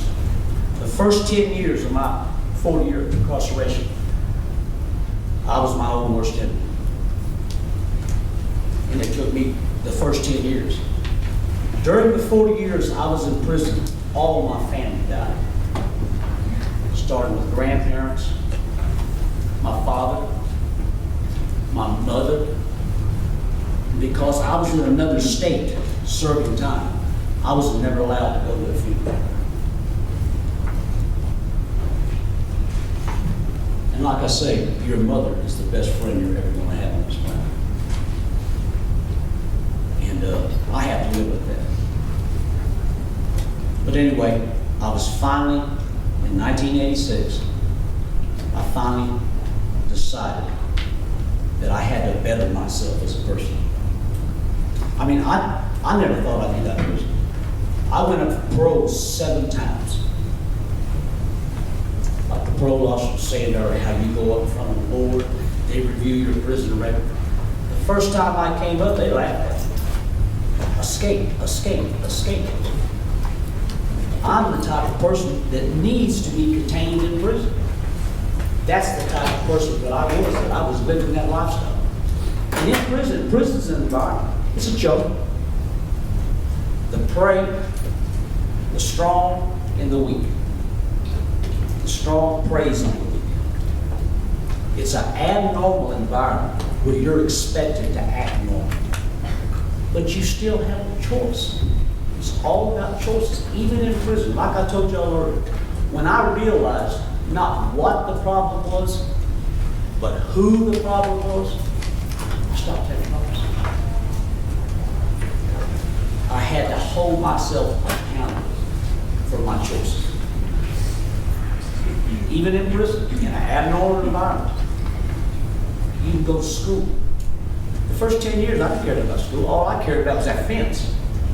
To find a way under, over, or around it. And I dug that hole deeper and deeper and deeper. And y'all have heard the saying, what do you do when you find yourself in a hole? The first thing you do is stop digging. And think about trying to get out of it. Well, it took me 40 years to get an opportunity. My last escape was June 20th, 1984. I told the Lord, I told everybody, look, I'm done with this. I'm too old for it. I'm starting to get a little age on me now. I didn't expect anybody to believe me. Because if you go down to a racetrack, a horse track, and you're going to put some money on a horse, what's the first thing you do? You look at his stats. How many times has he run? How many times has he won? I didn't expect anybody to believe me that I was done running. And all y'all, I don't expect anybody to believe what I'm saying just because it's coming out of my mouth. What I ask this parole department now to do is just to hear what I say and watch what I do. That's how y'all deal with your friends. New friends. They tell you things, they tell you this, they tell you that. But if they don't back it up, then you know what you need. But I got the opportunity in 2016. And I had to show that parole board from 1986 until 2016 by trying to better myself as a human being. I went to school. I took every class they could take. I took every trade school. The whole time I was thinking, I'd probably never get out. Because every time I would come up for parole, that parole board said, oh, no, we're not turning you back out of society. You don't deserve to be in society. And at times, I felt the same way. But you still make choices. Every day you're going to make a choice. All of y'all are going to make a choice what type of career field you want. But just remember, we're all human. We all make mistakes. But it's how we deal with our mistakes that's going to make the people that y'all are going to become. Now I'm in Colorado. I came up here to visit a cousin on a travel pass from Texas. Fell in love with this place. Found me a job over here in the Garden of Gods dealing with horses. I'm a tour arranger. It's my dream job. But the 40 years that I did in prison is wasted. It's dead time I could never get back. I never had a family. All my immediate family is gone. It's just me. But I still have a choice to have a life. All of y'all have a choice of where you're going to go in your life. Don't squander it. I got to say, you don't have to be a hardcore criminal to go to prison. All you got to do is be out with your friends, having a good time. Somebody does something stupid. You have the choice to walk away from it. Don't be me 40 years from now. It can happen. I mean, y'all got all these opportunities. Don't squander. Hold yourself accountable for your day-to-day life. Because in the blink of an eye, life is over. These 40 years that I wasted, if I just work my little 9-to-5 job, go home every evening, lock my door, make me something to eat. But if I can talk to groups like y'all that have all these opportunities, yes, still in your life, and if one of y'all, I'll never know it, but if one of y'all look at me and say, I don't want to be here, and an opportunity sometime in your life presents itself where you make the right choice, that you hold yourself accountable, then the 40 years I did in prison means something. It counts. It's not wasted time. Remember, it's just not all about you. You've got family. You go to prison, You think it's just you, but it's not. It's the people that care about you, the people that love you, your mother, your father, your brothers, your sisters, your grandparents. They're going to suffer. They're going to serve that time with you. So hold yourself. And thank y'all so much for allowing me to come up here. Hey, my name is Red Thornton, and I was locked up here in Colorado for 25 years for first-degree murder, and I got a life sentence for that, and 10 to 20 years for aggravated assault back in the late 70s. I dropped out of high school and went in the Marine Corps. I'm a Vietnam veteran, and when I got out of the Marine Corps, it was just downhill after that. I was drinking and getting high all the time, all the time. That was my main goal every day when I got up, is just get high and let's drink. Put beer in my cornflakes. Get a couple of lines of Coke, you know, just to start the day. And it just spun out of control. It did. I was dealing drugs to make money. I had no education. Back then, they still had the draft going on for the Vietnam War. So you didn't have to have a high school diploma.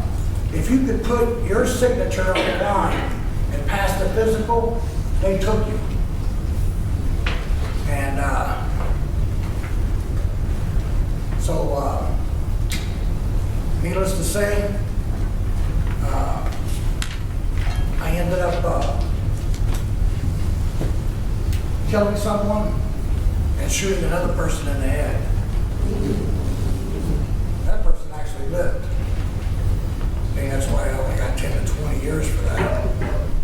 But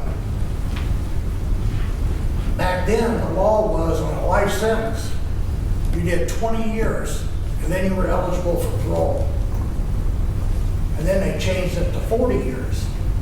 And now it's life without. You don't get an opportunity for parole. So after I did, when I first went in, I didn't care about myself. I didn't care about anyone else. No one. I was just a ruthless piece of shit, to put it bluntly. That's just the way I was. If you had something that I wanted and you didn't give it to me, I would just stab you and take it from you. That's the way I was in the joint. The first probably 15 years. It was nothing nice. You know, I've been stabbed 3 different times myself over the years in the joint. But that's how I like to live. That's how I did my time. Not knowing whether or not you were going to live to the end of the day. And I was cool with that. I was all right with that. That was the mentality that I had. If you owed me money, you better pay me. You better pay me. It could have been from drugs, it could have been on the gambling table. It could have been anything. But that's how I lived. That's how I did my time.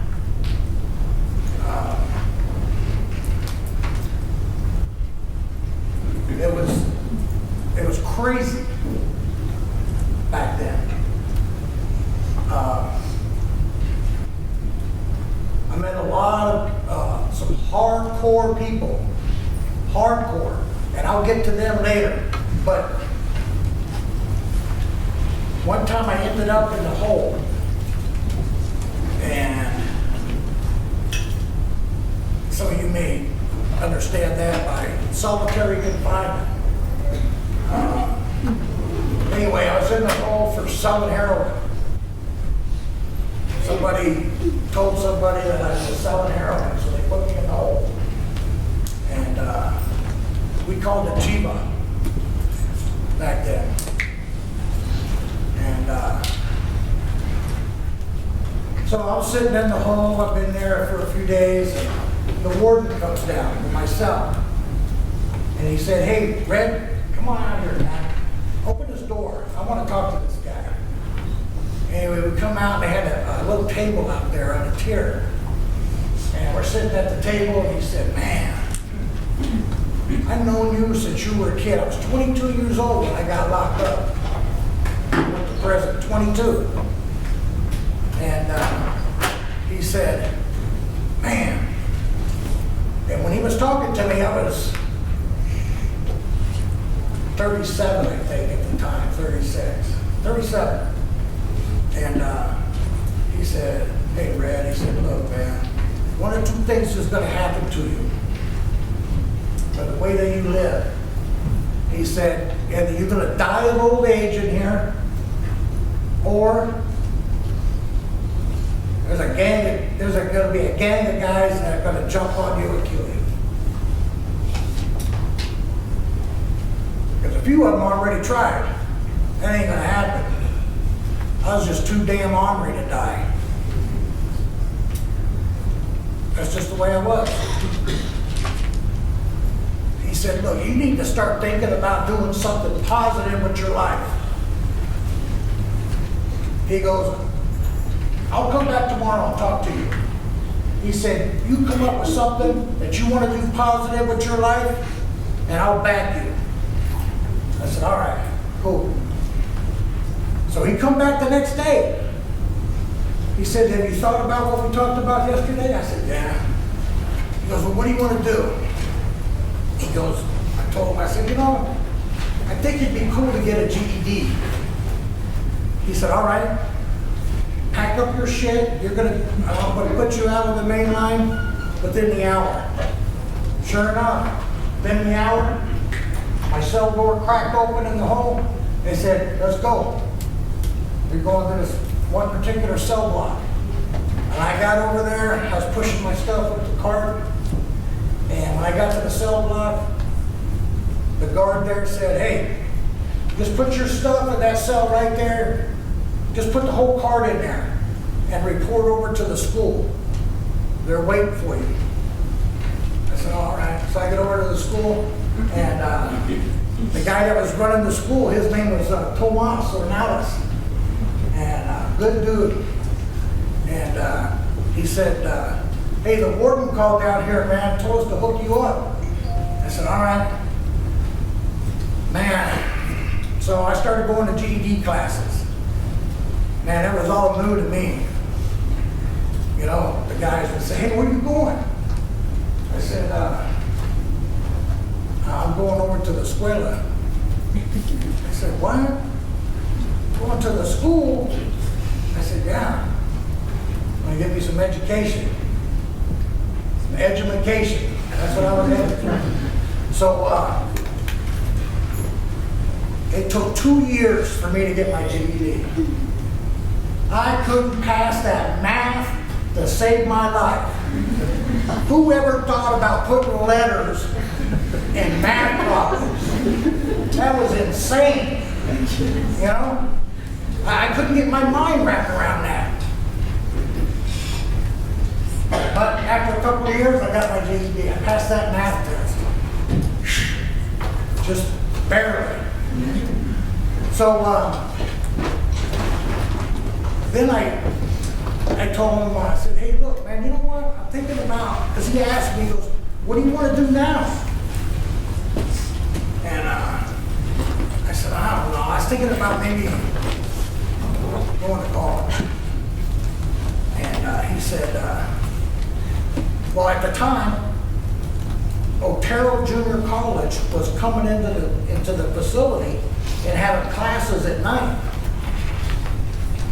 Down in, you guys know where Otero Junior College is? In Olinda, Colorado? Anyway, They come in at night. So it took me about 2.5 years and I got my associate degree. And that felt really cool. And sometime during that time, I can't tell you what date it was, what week, month, and it could have been gradual, but somewhere during that time, getting my education, I started to change the way I thought about things. Somebody would piss me off, instead of getting my knife and just poking holes in them, I would, this is really weird, I would try to communicate with them verbally. And wow, I could really get, because they're standing there looking at you, and their eyes are this big and round. Like, when's this guy gonna cut my throat? And I'm trying to reason with them. And it was working. And I got the same results. Plus, if someone's dead, they can't pay you. Duh. It took me a while to figure that one out. But I started to change the way I thought. And it was the first time in my entire life that somebody with authority had faith in me, had confidence in me that I could actually do something positive that warden. So when I got my associate degree, he said, now what, Red? What you going to do now? I said, I don't know, man. I was thinking about, I'd like to get my bachelor's degree. He said, all right. I said, I've been checking around though, but the only place that'll do it, they have to send these videotapes in. And then you watch them, and then you turn your homework assignments in. So you're about a week behind the regular class. No one's ever done that. Not in the joint. He said, okay, just have them send the tapes to the school, to Tomas or Alice, and you can go over there and watch them. I said, all right. A couple more years go by. Guess what? Red's got his bachelor's degree. I have a bachelor's degree in business with a concentration in accounting. The warden. All right, Red, now what? What you going to do now? Show me what you're made of. That's what he told me. Show me what you're made of. All right. So,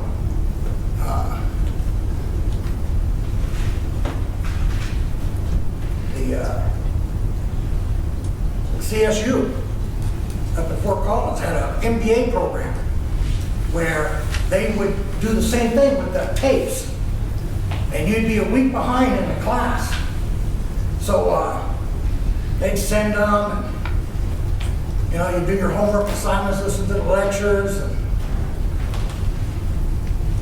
it took about, well, I didn't have a full-time job. I was a tenant porter. I'd get up in the morning, I'd mop the floor, cover the shelves. I was done for the day. I got my 60 cents. So, it took about 18 months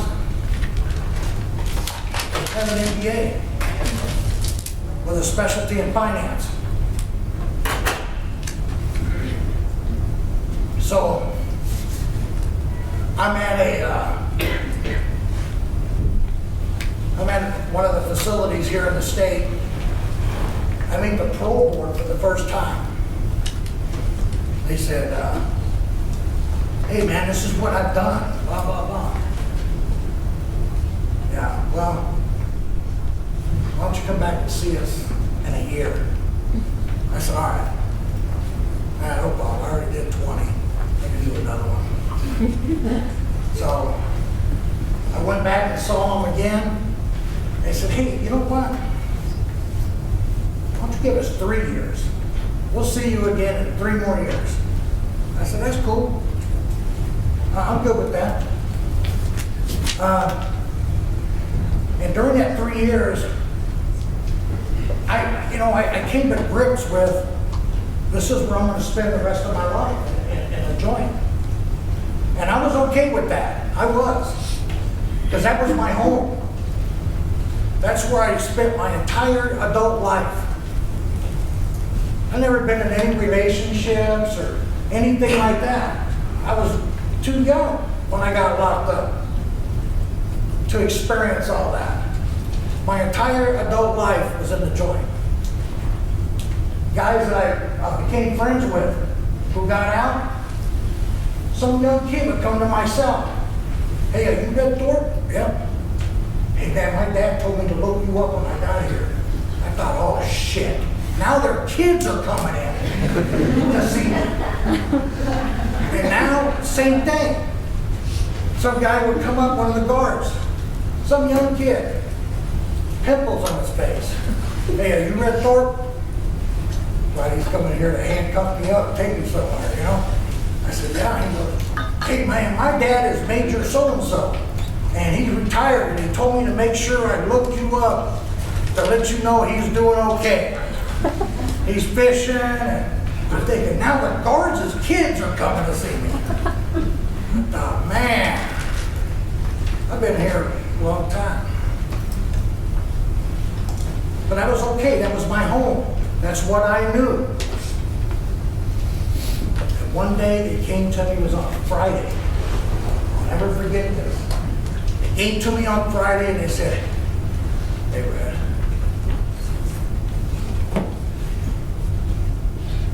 you're leaving Monday.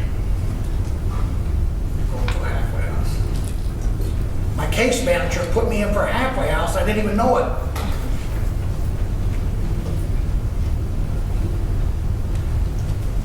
And I was leaving on Monday. I was freaking out over the weekend. I don't have anybody, you know, and I don't know nothing about out here. So they shipped me up to Denver. Took me to a halfway house. I get out there and man, the world's just spinning. My mind's spinning. Because all the lights and all these tall buildings, this stuff wasn't here when I left. It was crazy. And so anyway, I'm at the halfway house. I got to stay inside there for a day or two. They put an ankle bracelet on me, and I had to carry a monitor, a GPS thing, about the size of a lunchbox with an antenna on it, so they could keep track of where I was at. All the time, live GPS. They could get on the computer and watch me walk down the streets and stuff, see exactly where I'm at. I was one of the first lifers to get to the halfway house. And so I'm walking around, and so after they hook me up with all this electronic stuff, they tell me, go find a job. I said, okay. Just like that, huh? Yeah. Well, I don't even know how to ride the damn bus. I didn't even know nothing about transfers. I thought if you got off the bus to get on another one, you got to pay again. You know?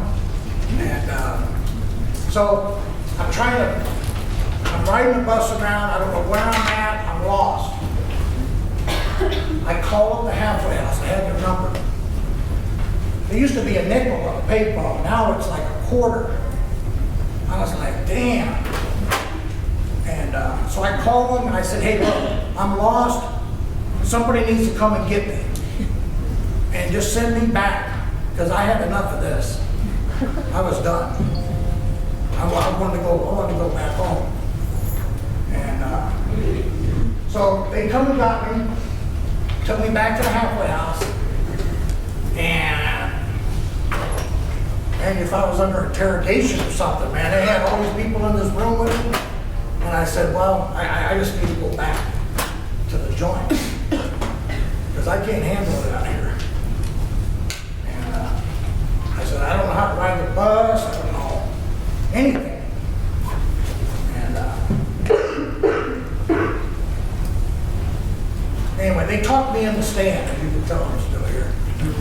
But the next day I went out and I go to this motel up in Denver, a little beat up motel. It's got a restaurant and a bar attached to it. So I go there and I say, hey, I'm looking for a job. And so I printed out these resumes. So this guy comes up from around the back and he goes, hey man, are you Red Thorpe? I said, yeah. He goes, man, I know you. Hey, we did time along, you know. Anyway, he wants to go down memory lane, but he's the head maintenance guy there. So he gets me a job. I'm the maintenance guy at this seedy motel, making minimum wage. I have an MBA, by the way. But I'm a happy freaking camper, man. I am. And so I start saving my money, and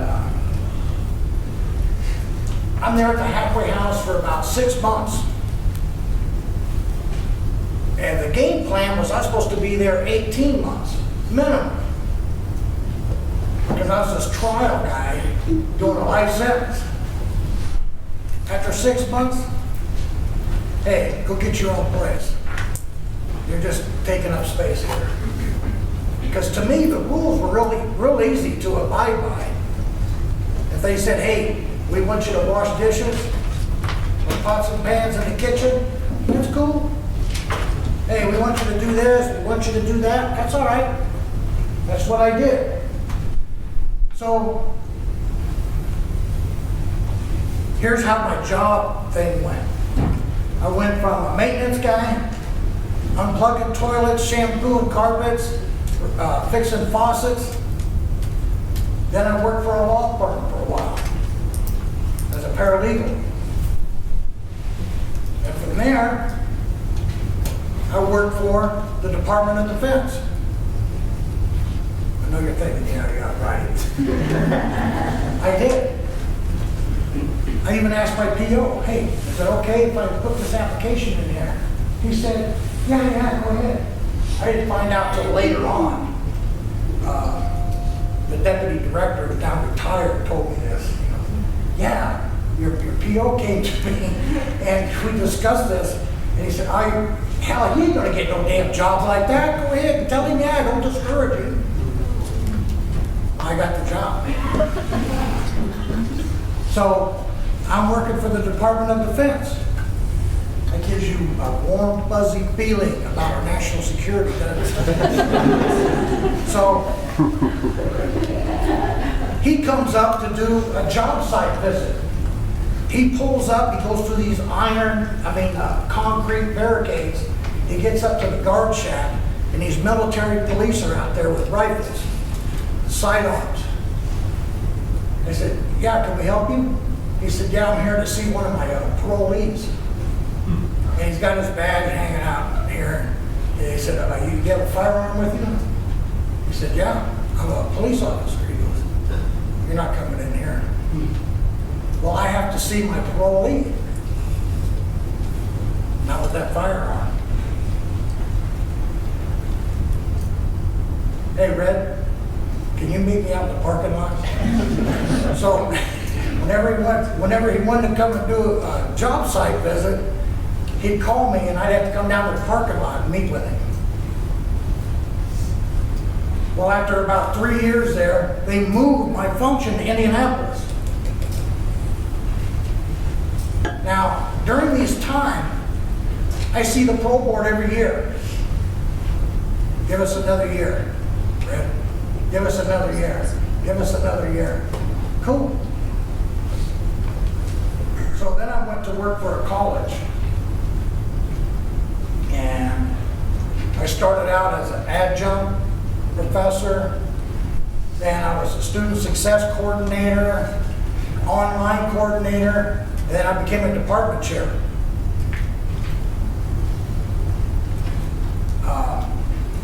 During this time, jeez, I went back to school again.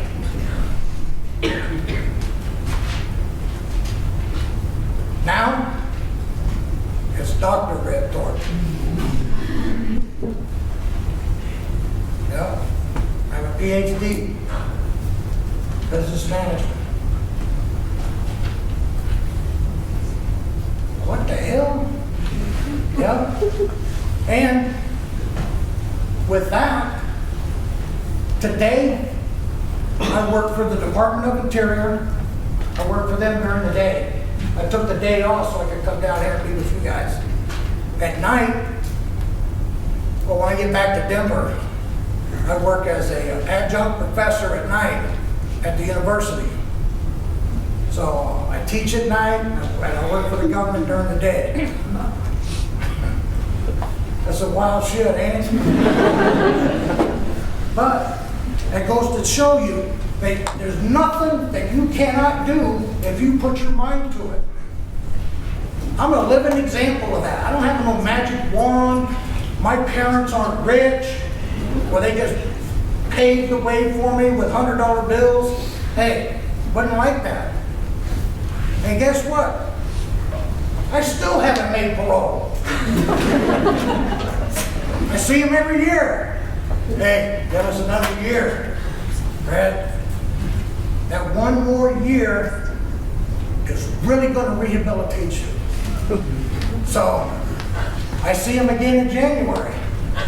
Guess what they're going to do? Give me another year. And I'm cool with that. It's all right. Hey, because I take responsibility for what I've done. You know? I do. And I was just thinking about choices and decisions, about what Mr. Moore was talking about earlier. You know, on the way down here, I got to looking. I'm driving down here.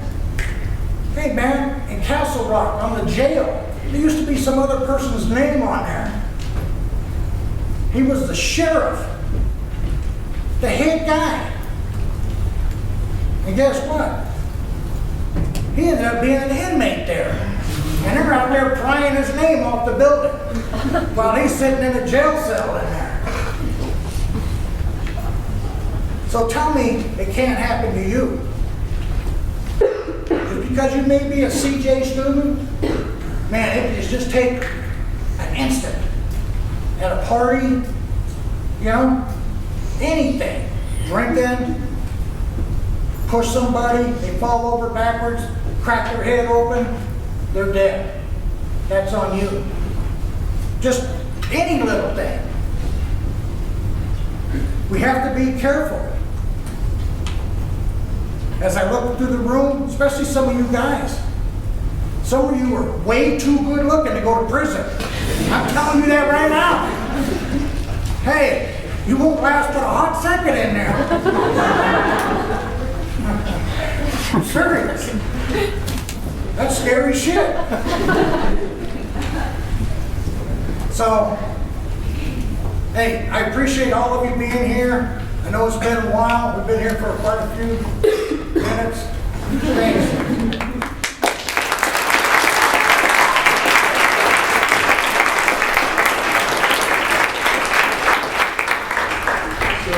I know it's been forever, but we're going to open it for questions.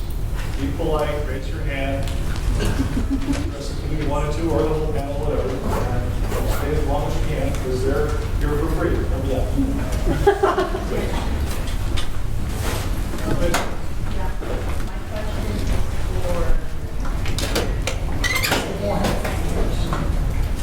How did you escape? Like 5 from max. Okay, there's nothing to be proud of. And when I say that, it's not a brag. Because I will say I dug my whole thing up. I ran on detail, ground reward detail. We had guards walking with shotguns. We got too close to the edge of the woods. and I hit the woods. That was one. Another one, they had me in a maximum security. I was being moved from one building to another. They had a gate, chain link gate, and they had a chain around it. Someone had left the chain too loose, so the gate would open about this much. And I went through and scaled a 15-foot fence. My third escape was in Key West, Florida, when I was arrested in Key West. I shoved it over the court. I had handcuffs on the front. I shoved an officer, went down a flight of steps. Didn't have the cuffs behind me. Hit the street. Went down the street. In Key West, all the buildings are up off the ground because it's a little small island. And I went under houses. They caught me that night. My longest escape was 6 months. My shortest escape was 1 day. And I had the middle one where they chased me with the dogs. And I tell you, there's nothing more scary than to hear dogs baying after hunting in the woods and hear the rat. Anyway, that's how I was. And it hurt me. I mean, it hurt me for years. The road board said, oh, no. You're a rabbit. You're not going to know.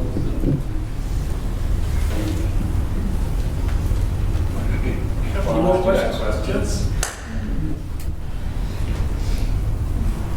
Go ahead. Yes.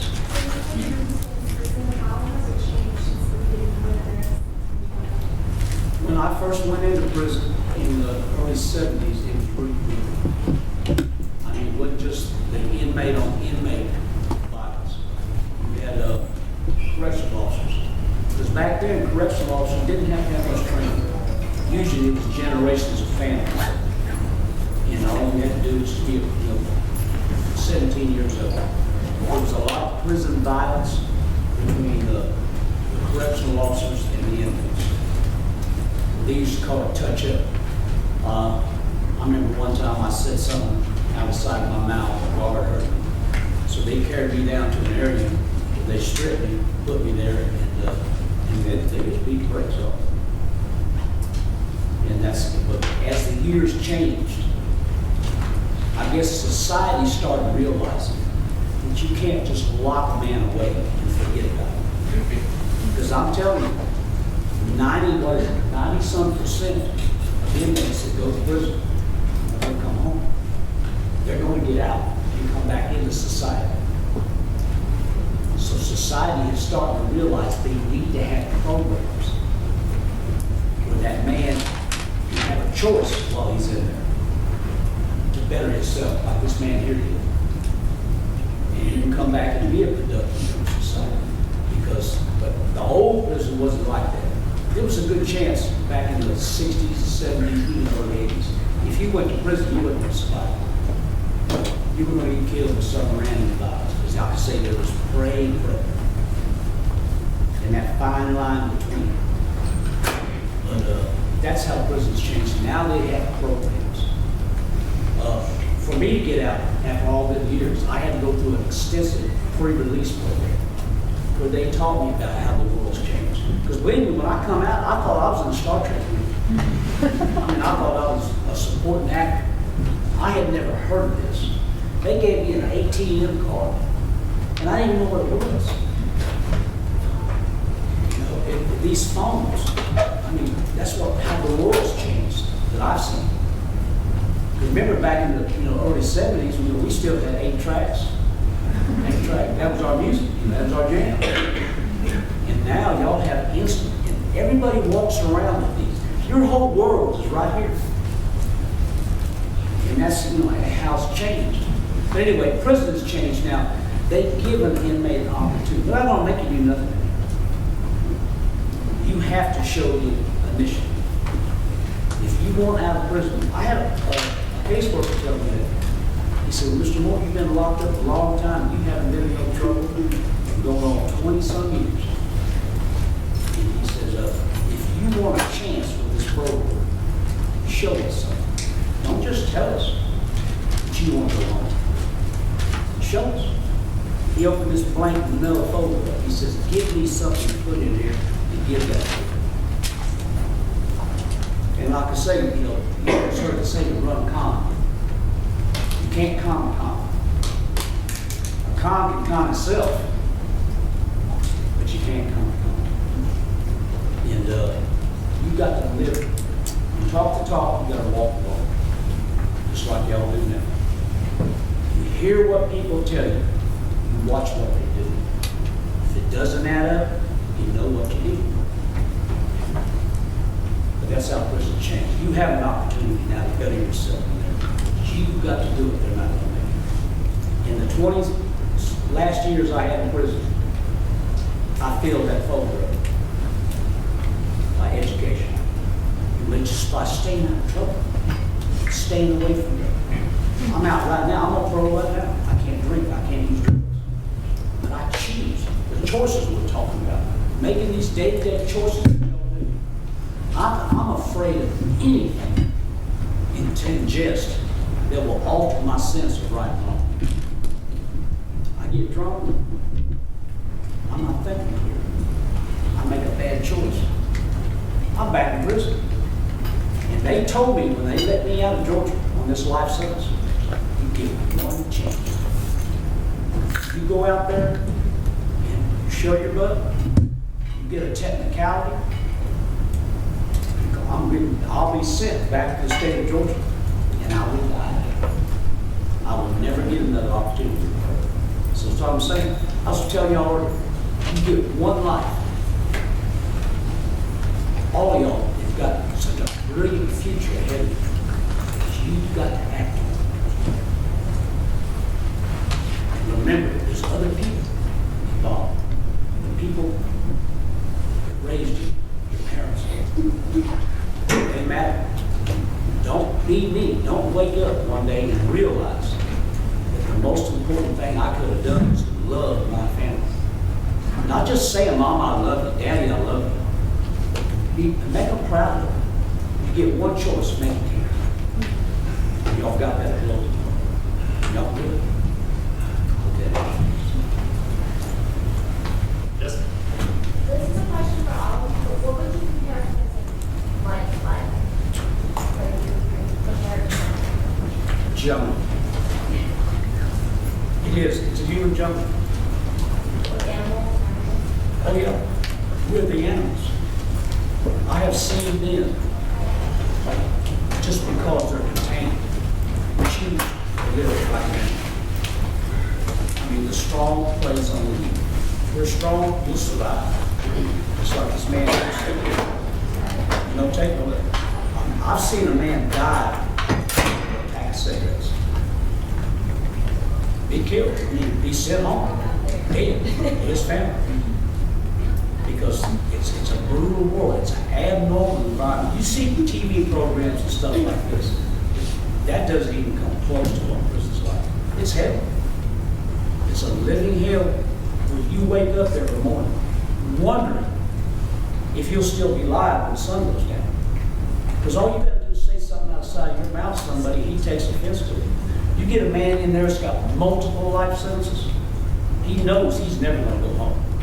That is his world. He's not going to take a smart aleck remark from him. He'll kill you. Somebody else? I actually have a question for Mr. Thorpe. Being somebody with felonies and understanding how hard it is to be employed in certain areas of work with a felony, I would have assumed that the Department of Defense would not allow felons or anyone currently under a parole program to be employed. Was there, I would assume that, I could be wrong, was there some special circumstance in your case? Or No, was that a policy for them? Or? no, it was, I wasn't even on parole. I'm still not. I'm still classified as an inmate. And I had an ankle bracelet on when I went to apply for the job. And I was just was real straightforward. I applied online first. And then I met the educational qualifications. So they asked me, they offered me the job. And they told me you need to report to this address to get fingerprinted, your picture taken the next day. I said, all right. So when I went down there, I just was real straight with them. I said, hey, look, there's something that I need to disclose to you, you know, that blah, blah, blah. I'm wearing an ankle bracelet, this and that. So they made a phone call right then to Langley, Virginia. And they would ask this guy a question, and he would ask me, and we went back and forth like that a few times. And they said, okay. Because on the application it said, hey, have you ever been convicted of a felony in the last 7 years? Hell no. That was like over 30 years ago, 35 years ago. But I wanted to, and as soon as you mark no, it kicked you to another question. It didn't give you an opportunity to explain. So So you got them on technicality. no, I couldn't know, but it provided me that opportunity to explain to them. I didn't know that. Technically, the answer to the question was no. But I have been convicted of a felony. And then at the college, same thing at the college. It was, hey, well, we only go back 7 years. Okay, cool. Just want to let you know, man, I hit a bump in the road, man, a while back. About 40 years ago. They said, that's all right. I said, no, it was a good-sized bump. They said, oh, no, that's all right. And finally, with the Department of Interior, they issue you a letter saying that now, that it's in your file, that you are officially okay to work for the U.S. government. So this brings up a really good point. This case is not the norm, right? You all know that. But I've done this a long time, and I can tell you that when I talk to employers, why did you hire Johnny to do this job? I liked him. He had the qualifications. Well, yeah, he had education. Why did you fire Johnny? Johnny's lazy. He never comes to work. He never shows up. I'm not saying the story of parolees not getting a job is a myth. But what I'm telling you is it can be overcome. And what he's figured out is there's the scale. And education can outweigh your criminal past in some cases, if you choose to take the opportunity to better yourself, which he has. So he is not the normal parole story, but he is proof that it can be done. And he's proof that you can get a job. How long were you unemployed when you came out? A couple days. A couple days. I can tell you right now that I supervise people that have been out for more than a year. They're not working. Why? Well, I'm on parole. Nobody will hire me. Is that the truth based on what the man just told you? They may have some challenges. They certainly don't have his drive, his determination, or his education. But he proves that you can overcome a lot of obstacles and get on with your life, which is what he's successfully done. So he's telling you the truth. He is actually an inmate in prison right now. He's not on parole. Maybe someday, if I was your officer, maybe you'd get you off. But he is still on our maximum supervision list because of that. And he's able to overcome all of that. You're not on an ankle bracelet anymore, which we're able to let him off of that because even though he's an inmate, he's done so well, he's just not or something. I give 2 UAs a month, and I can pick whatever days I want to go in and do a drug test. And they call me once a month at home. I have a curfew. I have to be in at 11 o'clock at night, and I can't leave before 5 in the morning. So once a month, you never know when, they'll call my house because I have to have a landline.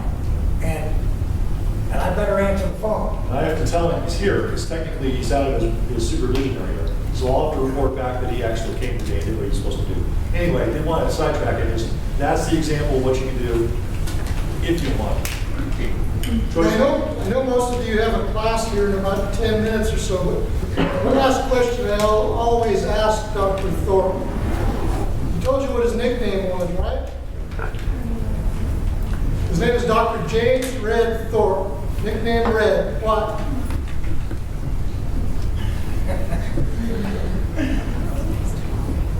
Well, when I first went to the joint, man, I had a head full of red hair. I got that nickname right off the bat. Guys would call me Red, and it's stuck ever since.